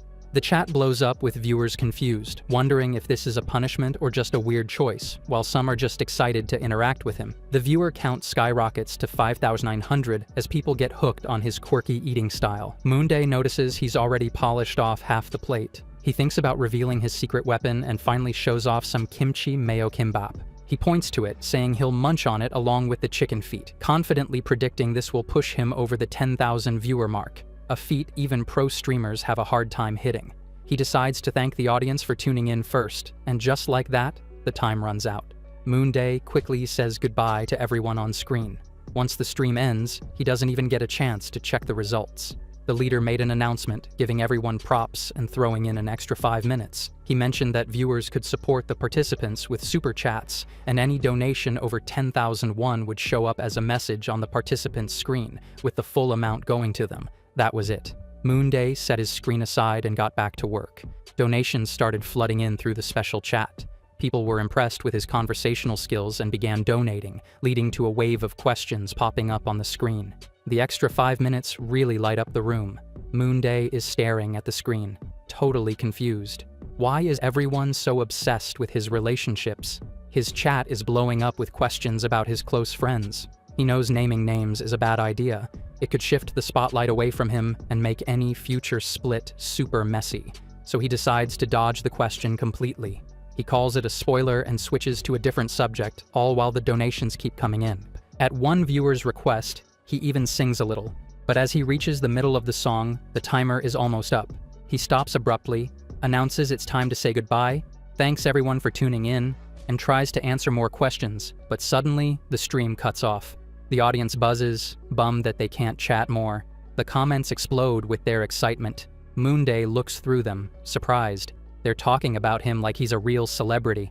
Honestly, he can't even answer those personal questions because he doesn't know much about the real Moonday, and that cluelessness hits right home when it comes to his singing skills. Feeling lazy, he just lays down. He totally stretched out the time and sang on purpose. He knows he did a good job of softening his image by being friendly. Now people are calling him the 29-year-old Moon Puppy, a nickname he can't believe. Ever since his parents passed away, he couldn't be a picky eater anymore. He often had no way to save leftovers, so he just stuffed his face with whatever. People say he eats well, so he figures that can win over fans. No need to stress over it. Honestly, this whole thing feels kind of overwhelming. He's grateful for the audience supporting him. Thanks to them, he feels a little closer to not having a heart attack.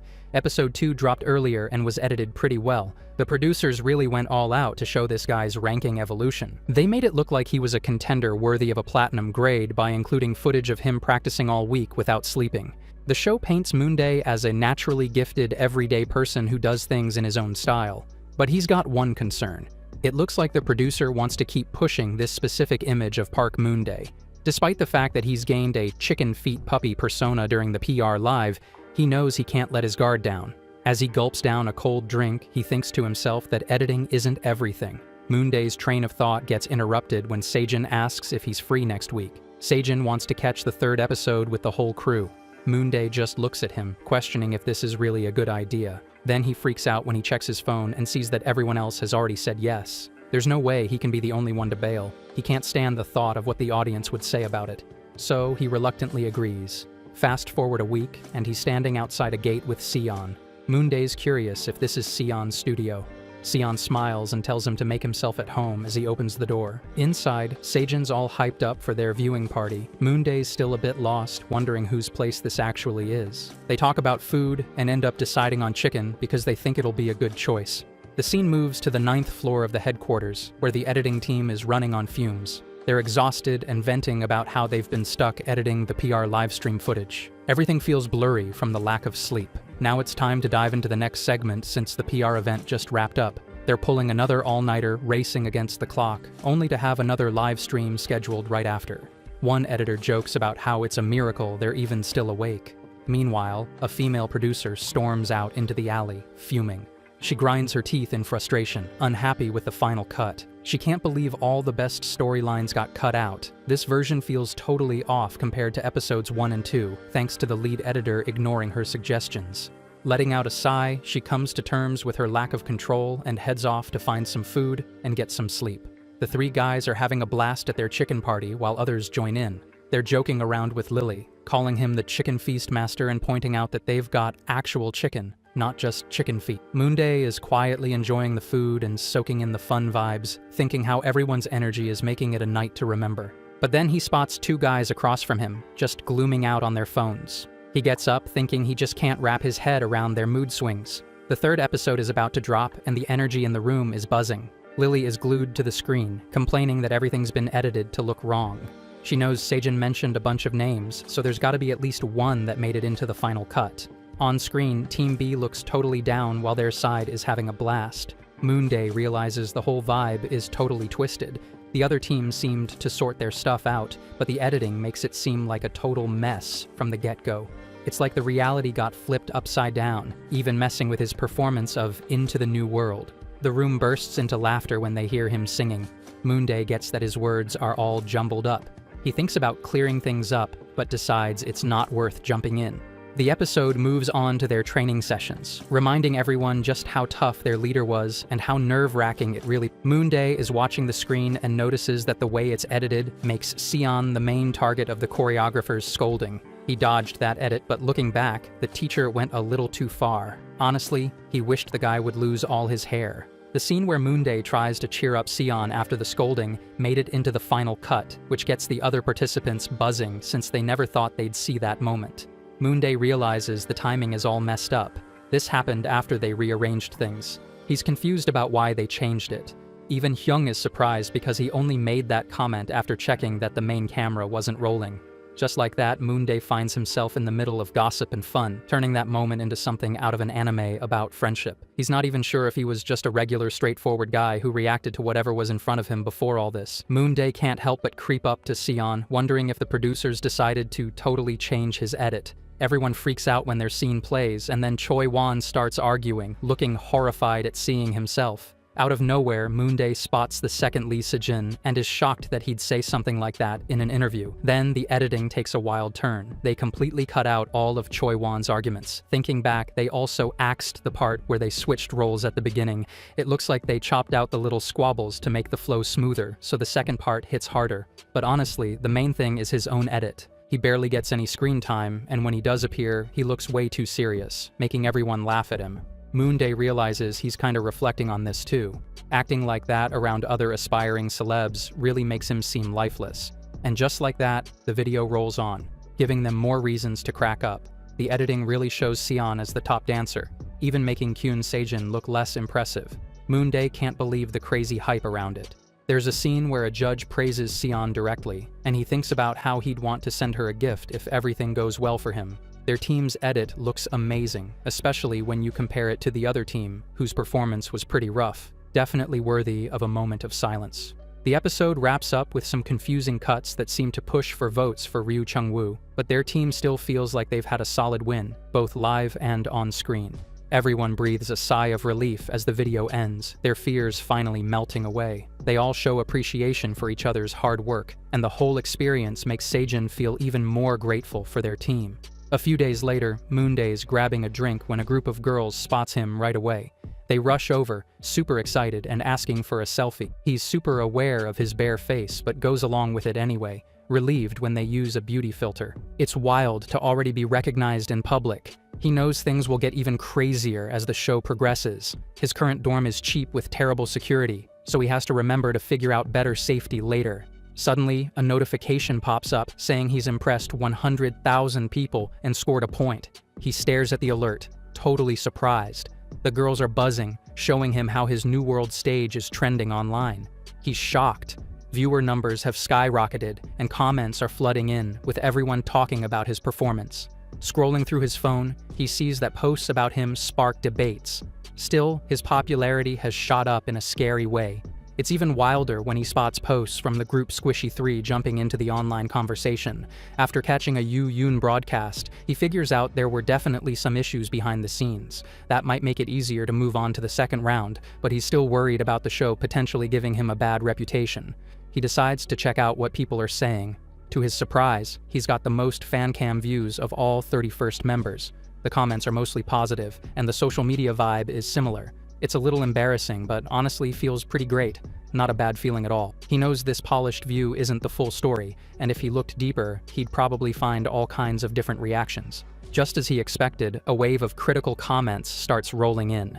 Moonday saw the criticism coming, but it still stings to read those harsh comments lined up one after another. He spots a weird one among the others. A lot of accounts are using another contestant's photo as their profile, which makes him suspect they aren't true fans of Cha Yoon-jin. He knows this whole tactic, fans pretending to support popular contestants just to stir up trouble. It makes him anxious. During the first team match, it was all about supporting your own teammates, but now it's all about throwing individuals from rival teams at each other. It freaks him out to realize he's been set up as Cha Yoon-jin's direct competitor. Of all the possible outcomes, he's facing the fierce support of the leading contestants' fans, all because his own team has done so well. The comments are just brutal, mocking his skills left and right. He tries to calm himself down, reminding himself that he can only get better with time. Plus, he can track his progress with actual stats. Still, as he reads through the comments, he can't shake the nagging feeling that people think he doesn't deserve his spot unless he looks better. He takes a deep breath and tells himself that this isn't how everyone feels.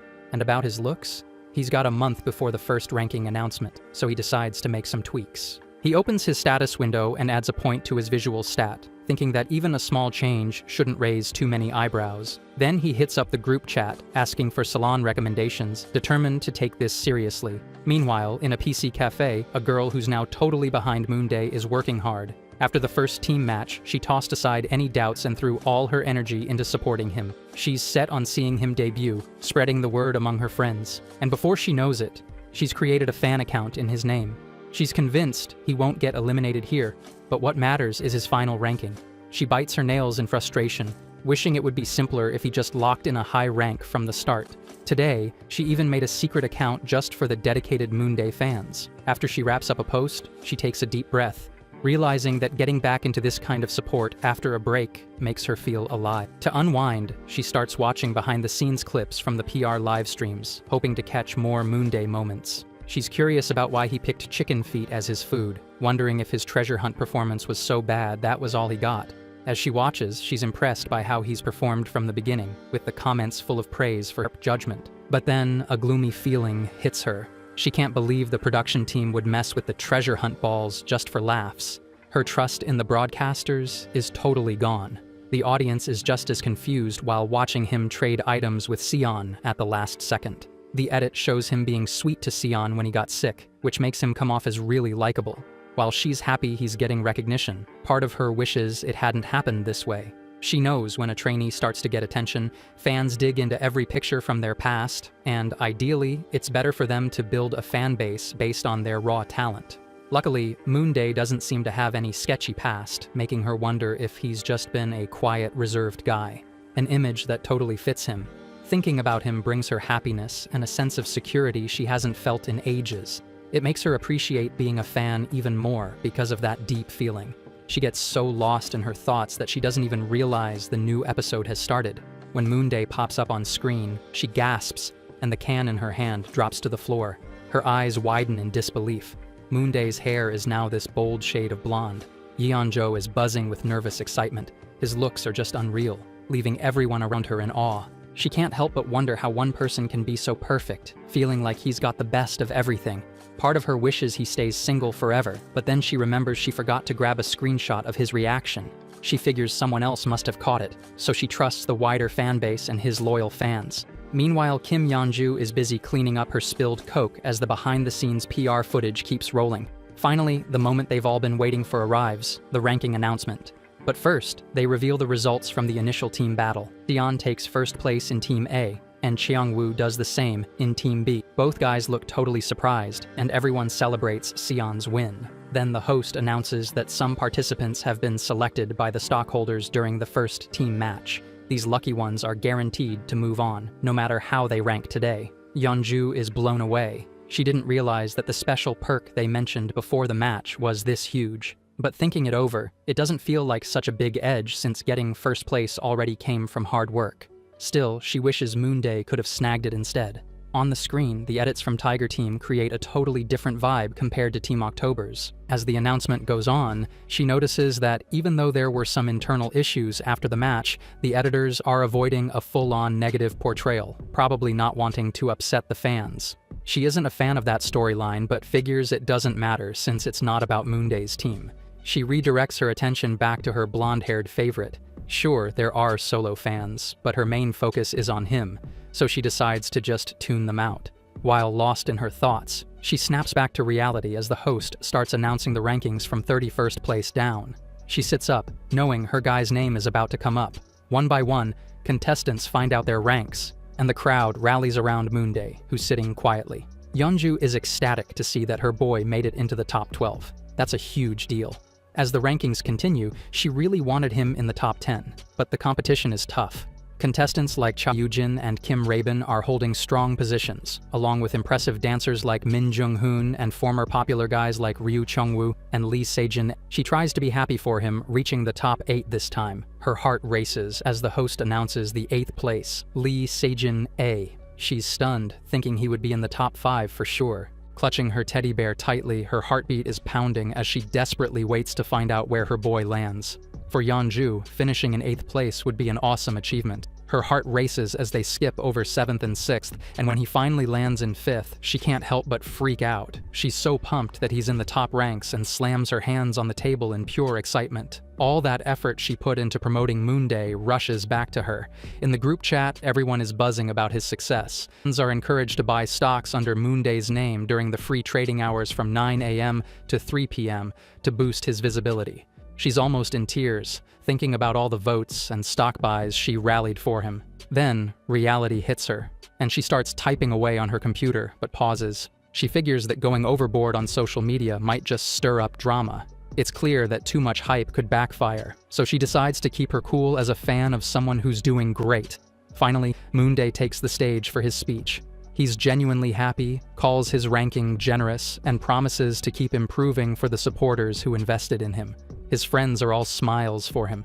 Yeonju tears up, thinking he's such a nice guy, a high-ranking, kind person with clean edit. Honestly, she's relieved he's doing well, despite her past frustrations with how the staff sometimes portrayed him. The other ranks don't even matter to her right now. Still, she can't help but hope Yoo-jin doesn't do well. His fans have really gotten on her nerves. Seon grabs third place and is crying happy tears while Park Moonday helps him wipe them away. Jin wins first, with Changwoo in second. Yeonju's got a real beef with Yoo-jin because of his fans, plus he gives off a pretty negative vibe. It would have been better if the other guy had won, but whatever. Deep breath, she tells herself to just let it go. Once the rankings are announced, she's really hoping they'll finally drop the full version of Park Moonday's fancam. She swears she's going to get a solid video of him heading to the show. She knows they'll pick teams for the second match soon. With 49 contestants left after the first round, and since Big Sejin and Seon are tight with Moonday, she's curious who will end up on his team. She smiles, thinking her boy did great, and just hopes he can perform freely, no matter who his teammates are. Meanwhile, Moonday is freaking out up on stage. Participant Kim Rabin picks him as his first teammate, leaving Moonday confused and unsure why. Ben then goes for another buddy, a smart pick that Moonday totally respects and would have chosen himself. And just like that, the second team match kicks off. Of the 49 participants, they randomly picked 7 to compete in quizzes, and Kim Rabin is one of them. He's 18 and comes from the same entertainment company as the top contestant. Rabin initially placed 4th in the first rankings, but managed to snag 2nd place in the end. He's got this tough guy vibe with his sharp features and blunt attitude, but surprisingly, he's super polite. Moonday can't figure out why this guy he barely knows chose him. Sure, Rabin's a rapper, and maybe he doesn't see a vocalist like Moonday as competition, but it still doesn't make sense. Moonday thinks maybe Rabin picked him for his usefulness, admitting he'd do the same in Rabin's shoes. But Rabin's last team had someone who became the main vocalist, yet this time, he left him out. Wouldn't it be safer to stick with familiar faces?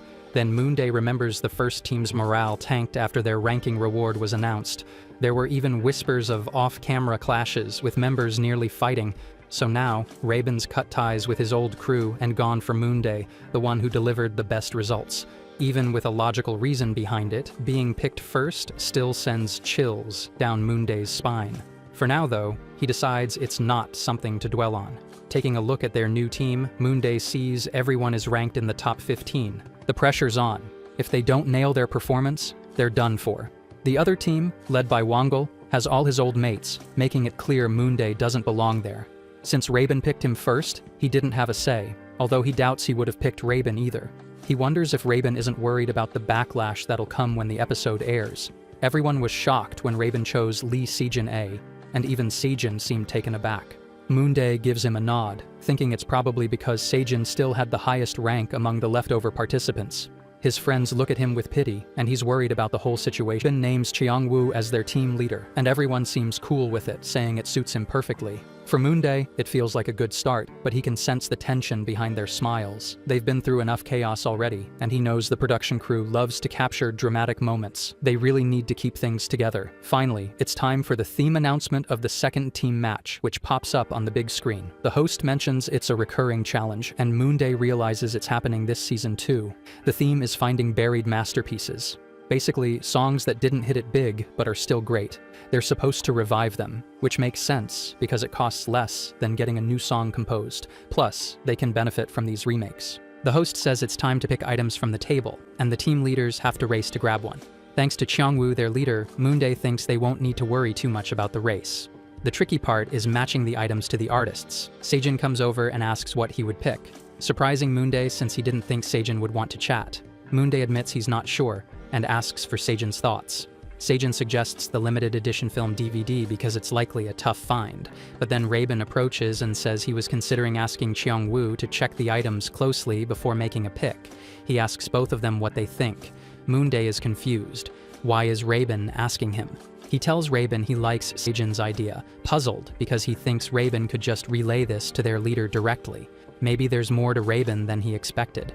It's race time, and everyone's all in. Cheongwoo is leading the charge and reaches the favorite items first. He turns around, looks at his team, and grabs a ball that has an autograph from athlete Ryu Wanbum. Knowing he's a baseball fan, he quickly recognizes it and hurries back. Everyone's amazed. He tosses the ball like it's no big deal, but then someone catches it. Taeyang Sum, the vocalist of the idol group Lee Chan-woo. Moonday's intuition kicks in again. This is definitely not good. Taeyang Sum tells them the song he's giving them is Burning Like the Sun. The contestants gathered with their leaders to get their song, and there was definitely a vibe of envy in the air, especially toward the team that got a track from the well-known Caleb Young-haim. Moonday watched them, realizing that scoring a song from such a big name means way more screen time and avoids the awkwardness of taking an obscure idol's hit. Still, he knows that the real quality of the song is what matters the most. A singer's fame can fade, but a great song has lasting power. Looking at what his team got, Burning Like the Sun, he knows it's a huge deal. Even people who don't follow baseball recognize this 7-year-old cheer anthem that everyone loved. The original artist was pumped too, hoping they'd put together an awesome performance with it. Moonday feels a chill. They might need his system's help to really nail it. During a quick break, Moonday sits by himself and checks his status window. The system tells him 50,000 people now remember him and prompts him to pick a rare attribute. He realizes this pop-up has been showing for weeks, ever since the first broadcast, though he didn't plan to wait this long. His current stats show that his visual, vocal, and dance ratings all went up by 1 level because he put points into vocal and dance during the first team match. Now he has 1 point left. He's tempted to dump it all into his visual stat, but he hesitates, unsure about how the other stats work. A sudden change in his looks would raise eyebrows. People already noticed when he debuted with blonde hair at the ranking announcement, which he could explain away because he had a month to dye it, but it still sparked some suspicion. He wants to keep that cute puppy image, so his current look works for him. For now, he decides to hold off on visuals and hopes this spin will give him something really useful. He gives the wheel a try, aiming for a silver slot, but is shocked to land a duplicate of what he had before. The system flashes an error about the duplicate, but he brushes it off as a common issue in mass-produced games. He has no clue how combining duplicate items works, but with no other choice, he goes for it. Suddenly, he feels a rush of energy and is surprised to see that the combination actually worked, staring in disbelief at the new attribute. Even if the name sounds cheesy, it boosts his stats by a whole level. Just when he's checking it out, Chong-woo walks over, saying it's time for the team meeting and asking if that's cool with him. Moonday tells him he's good with it. They all meet up in the practice room, and the leader suggests they kick things off by talking about what kind of performance they want to create. He thinks they should stick with the vibe of the song, so he proposes a cheerleading concept and asks for everyone's thoughts. Moonday glances at the top contender, Cha Yoo-jin, and checks his status window again. Seeing those 3 back-to-back A's is pretty intimidating. Yoo-jin is clearly the standout performer in their group, even outshining Youngrin, who's a real singer. Everyone seems on board with the leader's idea. Moonday takes a deep breath. With his own stats looking not so great, his charm is at a C+, the lowest it's ever been. He worries he's going to get overshadowed on stage by his teammates. He really needs to think about how to use his last point wisely. The leader asks the quieter members of the group to share their thoughts. He suddenly walks over to Sejin A, catching him off guard. Sejin A says he thinks cheerleading might come off as a bit cheesy. The others nod along, agreeing it makes sense, and they ask him what he would suggest instead. He admits he doesn't have any ideas, which is why he hasn't said anything. Then the leader turns to Rabin for his take. Rabin says he doesn't know the song well enough yet, and needs to listen first. After giving it a listen, the leader looks confused because the key is super high, and that gets everyone worried. Moonday leans back, thinking this isn't the time to bring up concerns, but he notices Rabin seems to have caught on to the issue. After listening, Rabin says he thinks the song is good, but honestly, it'll be tough for them to arrange, though he doesn't offer another idea. Moonday glances at him, realizing Rabin is still cautious after the drama from the first team match. Given the rough editing and the backlash he got despite his talented rearrangement, it's no surprise he's being more. The leader then turns to Moonday, asking for his thoughts. Caught off guard, Moonday realizes it's his turn now. He points out that before diving into the song rearrangement, they should decide on part distribution. Just because they haven't nailed down the song's concept doesn't mean they can't start working on what they do have, so he suggests they jump right into practicing the parts they've already figured out. A wave of confusion washed over the group. In Moonday's head, one question kept bouncing around. Is this a good song? Sure. It's a well-known cheer anthem that everyone knows, a classic at any idol's debut. But is it right for an idol competition? Definitely not.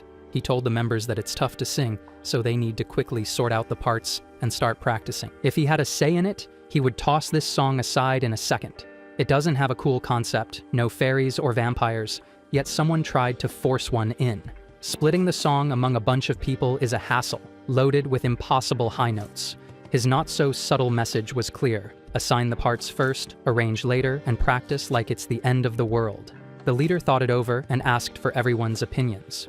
Most were fine with it, so the leader nervously announced their theme would be cheerleading. Was everyone on board? Soon, they all started singing to figure out their parts. A scary truth came to light. No one except Moonday could even hit the chorus, and he wasn't sure he could pull it off even with practice. One person suggested lowering the key before handing out parts, claiming only the main vocal could handle the original version. Moonday blinked, realizing this guy was contradicting his own plan by suggesting they rearrange first. But everyone else was on board, excitedly throwing in ideas for rap parts and changing up the instrumentals to amp up the cheerleading vibe. The leader stood firm, insisting they needed to be able to sing it as is so they could start practicing. With no way out, Raven finally gave in to what the group wanted. Moonday watched him surrender, looking like a scientist who just predicted doom and was now being asked to help set up for the end-of-the-world party. He admitted defeat, knowing he was fighting a losing battle against the majority. Looking back, their way of convincing the team was surprisingly smart. He found himself unable to come up with a better idea and, to his surprise, felt a small spark of gratitude. Though he was dragged into this against his will, a bit of enjoyment had snuck in. His new plan? Wait for some outside critic to tear them apart. When the leader said to kick off the choreography, it was immediately met with a shout about the unfinished song arrangement.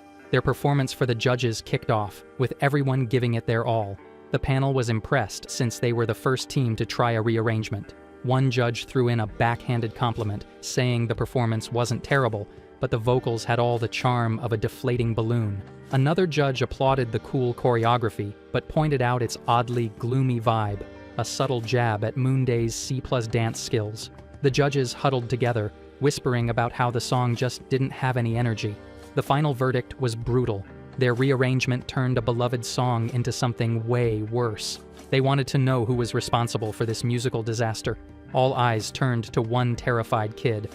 A judge directly asked if Raven was to blame. Moonday knew the real culprits were the members demanding too much, not the arranger. Trying to avoid eye contact with Kim was pointless. The leader smartly said it was a group decision, a tactical move that made Moonday give a mental thumbs up. Out of nowhere, another team member yells that Raven is the one to blame. Moonday is in shock. Is this guy really trying to win a worst teammate award? Throwing Raven under the bus like that is just going to create a massive wave of frustration. Moonday knows he has to step in. He carefully builds up his argument, pointing out Raven's skills with software and stressing how everyone, including him, was part of the process that led to this mess. The team looks at him confused, while he silently wishes for the accused to just keep quiet. The leader jumps in, promising to take the feedback seriously and to pull off a great performance. A judge asks if they can actually turn everything around, warning them that they'll have to deal with the consequences, something they definitely won't forget. They all agree, a bit shakily. Moonday lets out a sigh of relief, feeling a little less stressed for the moment. The judge reminds them that even a new version doesn't guarantee it'll be better. Moonday knows that the final edit is totally riding on their results. The leader checks if everyone really believes they can improve. Another judge looks at them with a sympathetic expression, apologizing for dampening their spirits, but saying he didn't feel the song's real energy in their performance. The judge goes into detail, saying that real music hits home when it's full of genuine emotion, and this song only makes sense when it strikes a chord. He points out that as artists, their job is to tap into that raw energy, courage, and passion. He wants to know if they really get what he's saying. He warns them that momentary fame won't lead to lasting love, and the way they're interpreting the song now is a slap in the face to its original vibe. Chungwoo jumps in, saying he gets it, and the rest agree, promising to step up their game.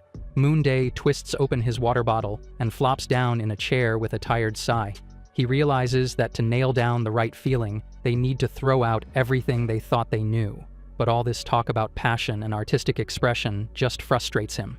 Looking around at his teammates, he sees nobody has any better ideas. It's even more evident when the leader calls for another team meeting, making their future seem pretty bleak. He stays behind, lost in his thoughts. Out of nowhere, Kim Raven walks over. He quietly asks Moonday for a moment. Moonday looks up, surprised since they haven't really talked in 3 days, and he knows it's mostly because he's been swamped with practice. Raven thanks him, which just confuses Moonday even more. Raven goes on to say that it was the first time anyone had stepped in to help him in a tough situation. Moonday figures he's talking about getting shielded from blame earlier and tells him it was no big deal. Raven shares that he was worried about being seen as a bad teammate again after the last round, and he gives Moonday credit for helping him dodge that bullet. Moonday understands the importance of keeping a low profile and realizes he'd be just as anxious. He remembers the old rumors about Raven being disliked by his former team, and knows that if that idea sticks now, his chances of bouncing back would be shot. Raven then notes that picking someone with strong teamwork skills was definitely the right move. Moonday looks at him, confused, and wipes his mouth. He asks Raven if he was chosen for his teamwork over his singing talent. Raven confirms it, explaining he noticed how Moonday kept things together during their first mission. Of course, he adds that Moonday's vocals are great too. Moonday is taken aback, realizing he's not just a backup singer, but actually a key player for his teamwork. He never thought of himself like that. It surprises him that Raven has formed such a high opinion of him in just a few episodes. Raven tells him to chill with the formalities. They sit together to talk about the song while the others practice aimlessly, and Moonday thinks they've got no solid ideas and can't figure out what to fix. Raven suggests they think about the judge's original advice, though he admits he doesn't really get this whole energy of courage and passion thing. Moonday secretly agrees, thinking the advice is vague, like something an old woman would complain about. Then, Yoojun walks over to Raven, looking a bit unsure, and apologizes for what he did earlier. Moonday observes, wondering if it's okay to accept apologies while filming, but figures it's not his call. He's puzzled by how easily Raven forgives him. Raven asks Yoojun if he has any ideas for rearranging the song.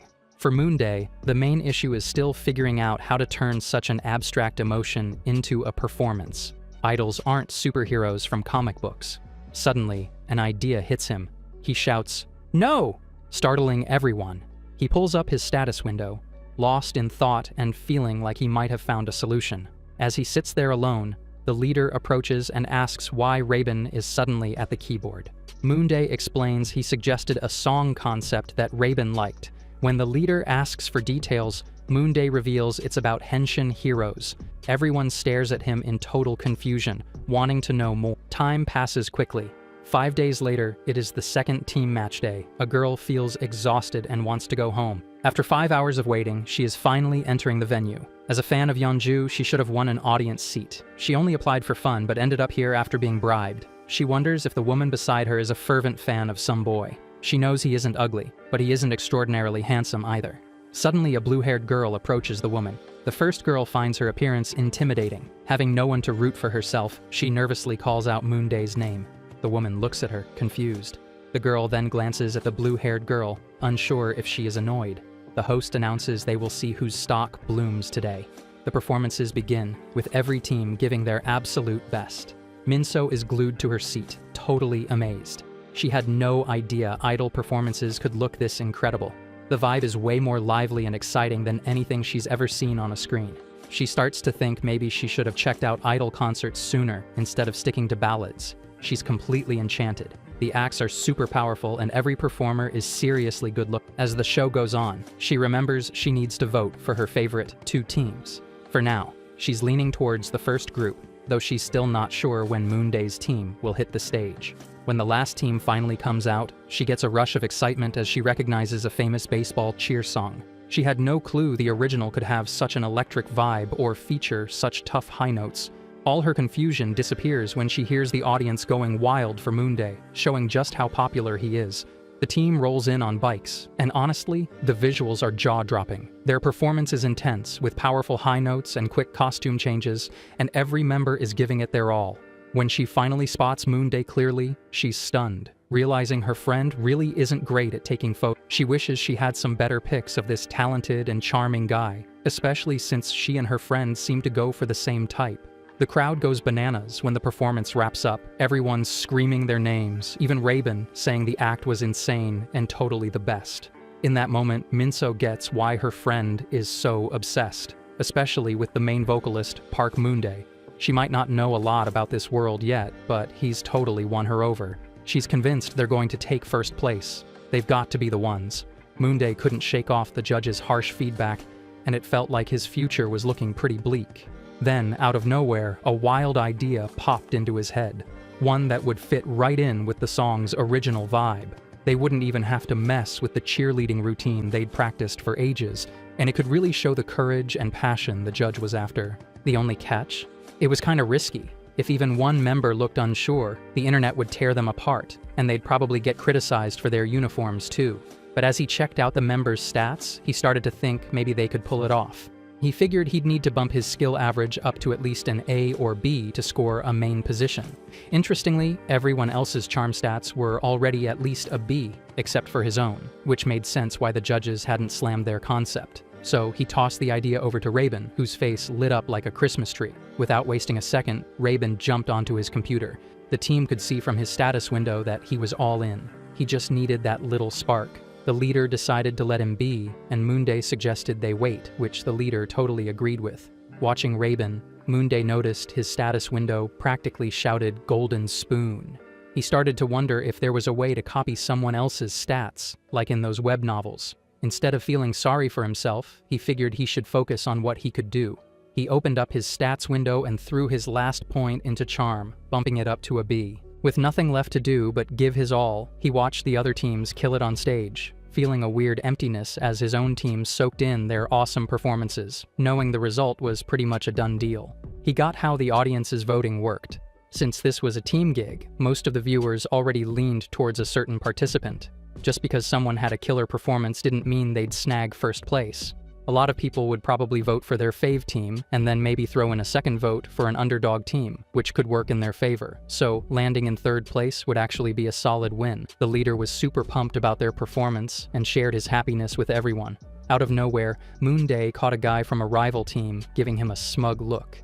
He wondered if the guy was feeling confident because he hadn't had any nasty edits done on him, or if he was just being foolish.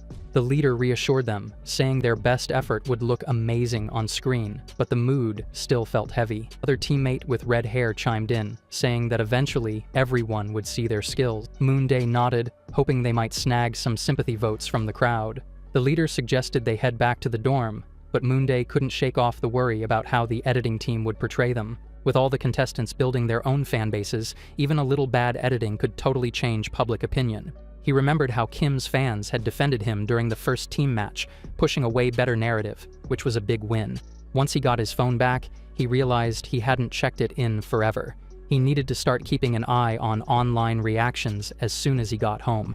Just then, Kim approached him, thanking him for everything and asking if they could swap numbers. Moonday didn't mind getting closer. Kim was ranked high, and his skills in music production had made everything about the last arrangement easy. He thought this could be a chance to shake up his social circle. If anything went sideways with his current teammates, he could find himself in a tough spot.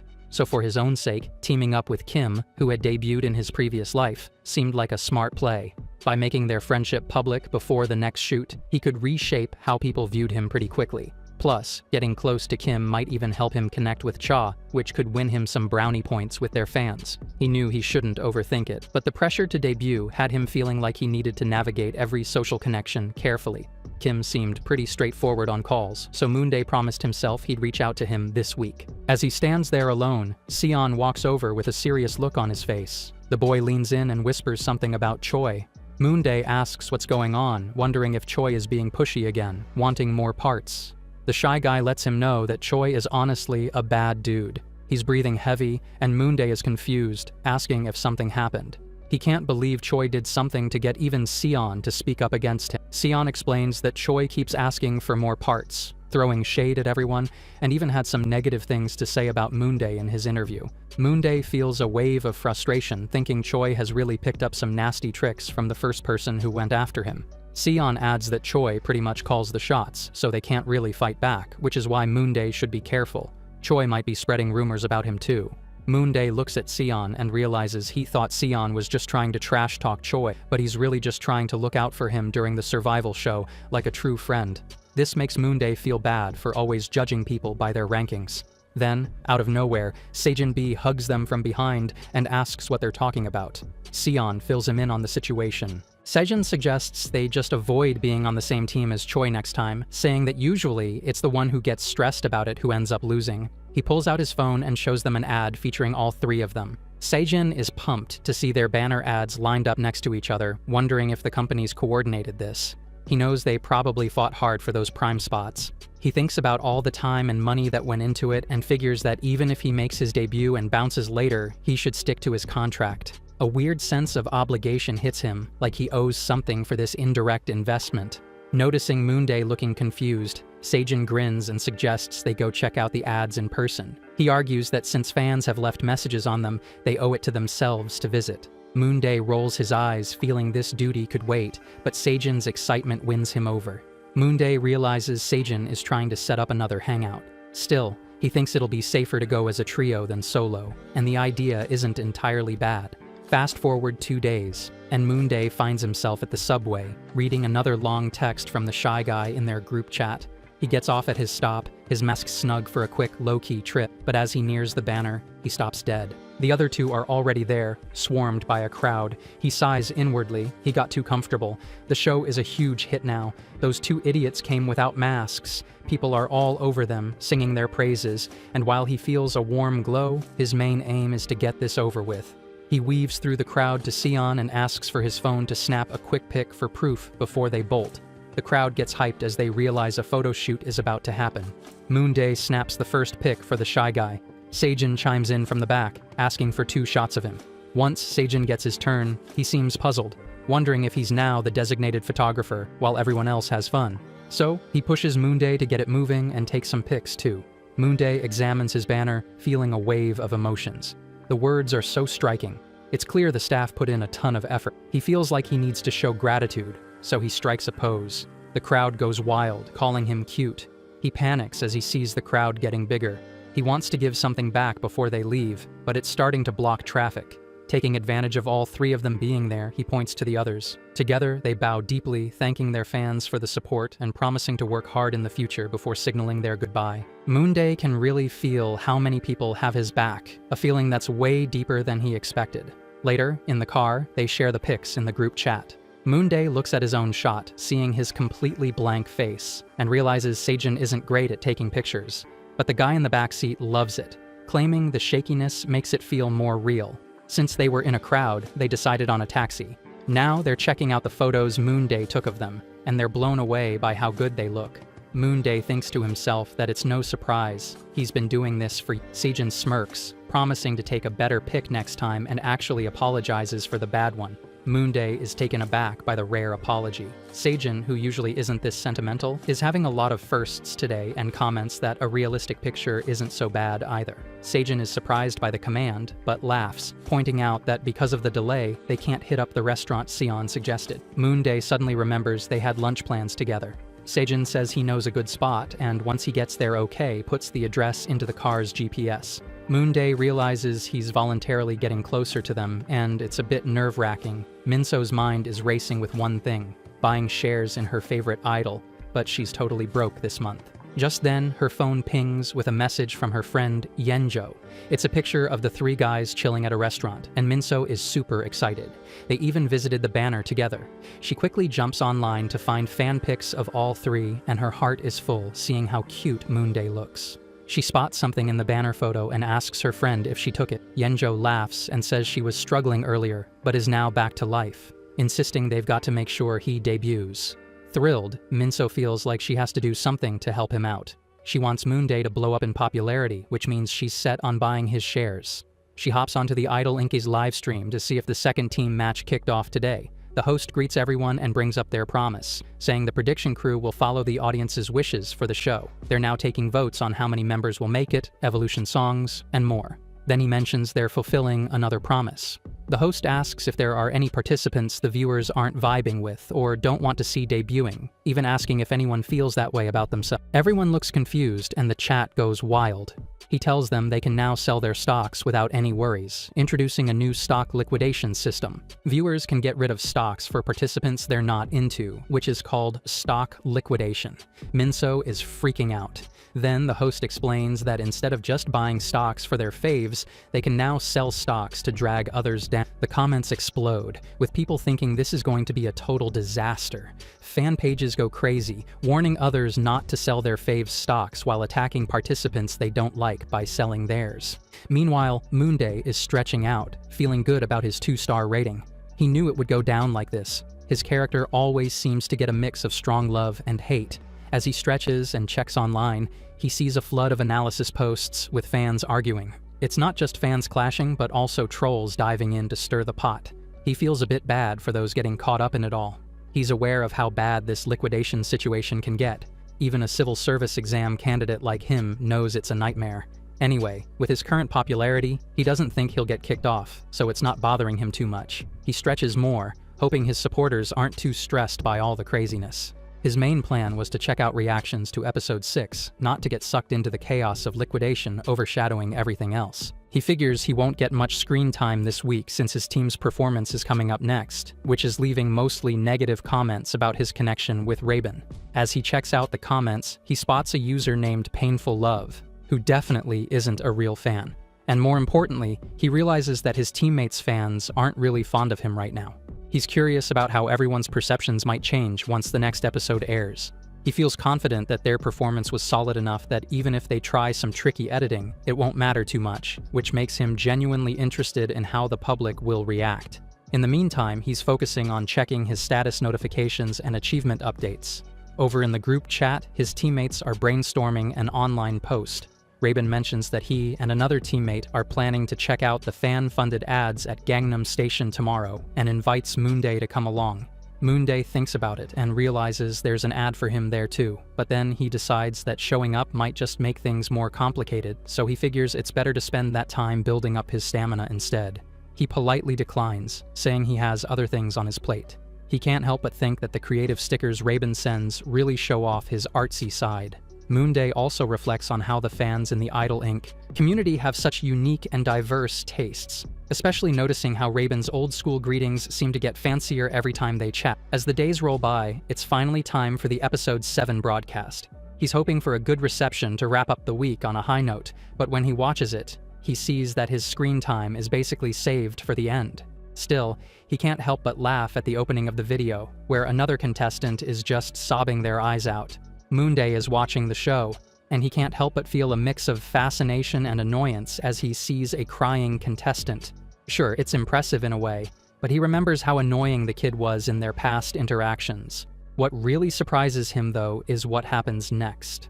After the interview, Choi strolls back to the practice room and completely ignores everyone, just walking right past them. The prediction crew is all over this, tracking every unhelpful move Choi makes. They even throw in an old clip from the first team match that shows some sneaky stuff going down back then. Next, they switch gears to the second team match, where it's clear that their meeting didn't go anywhere. Just like that, Choi's public profile takes a major hit. The comment section is filled with people cracking up at his weird behavior, and everyone is questioning how genuine he really is. Moonday's anxieties because he worries that if people start linking him to Choi, it could end badly for him too. He's stressed about possibly getting double the backlash if things take a dive later on. Luckily, the focus shifts to Sejin, who's mediating the conflict and actually making things better for their team. Their performance after that is solid, so nobody connects Moonday to the earlier mess. He figures that if there's more chatter about it later, the heat will probably stay on Choi. As he processes everything, his fate, he knows Choi brought a lot of this on himself, but that doesn't stop him from feeling disgusted by how the production team is cutting the footage. It's clear Choi isn't really handling this well, and it seems like he's going to have a tough time ahead. There are only 2 teams left for the episode now, and it should be almost time for his team to shine. But with so many big-name participants in the mix, he knows not to expect too much attention. The editing is focused on the other team, showcasing how he got picked in the end. It's obvious the production crew is trying to fix Kim's image since they're showing the team getting scolded by the judges. Scanning through the live comments, Moonday realizes he was the first to get called out on screen. He lightly bangs his head in frustration, questioning if the drink he had is messing with him because he's feeling unusually angry. He used to admire the production team's skills, but now it's clear they only care about making things trend, and they're not thinking about how it affects the contestants. At the same time, one contestant keeps getting a positive edit. As expected, the narrative is shaping up to show the leader taking all the credit, which really hurts Lee, especially since Kim also played a part in the reshuffle. Watching the second half of the video whirls his anxiety into overdrive, especially when they show the part where they were told to amp up their emotions for the dance. He's horrified that this moment made the cut, feeling like everyone is being shown in such an unfair light. After putting in so much effort for the team, it really sucks to see everything twisted after that midpoint evaluation.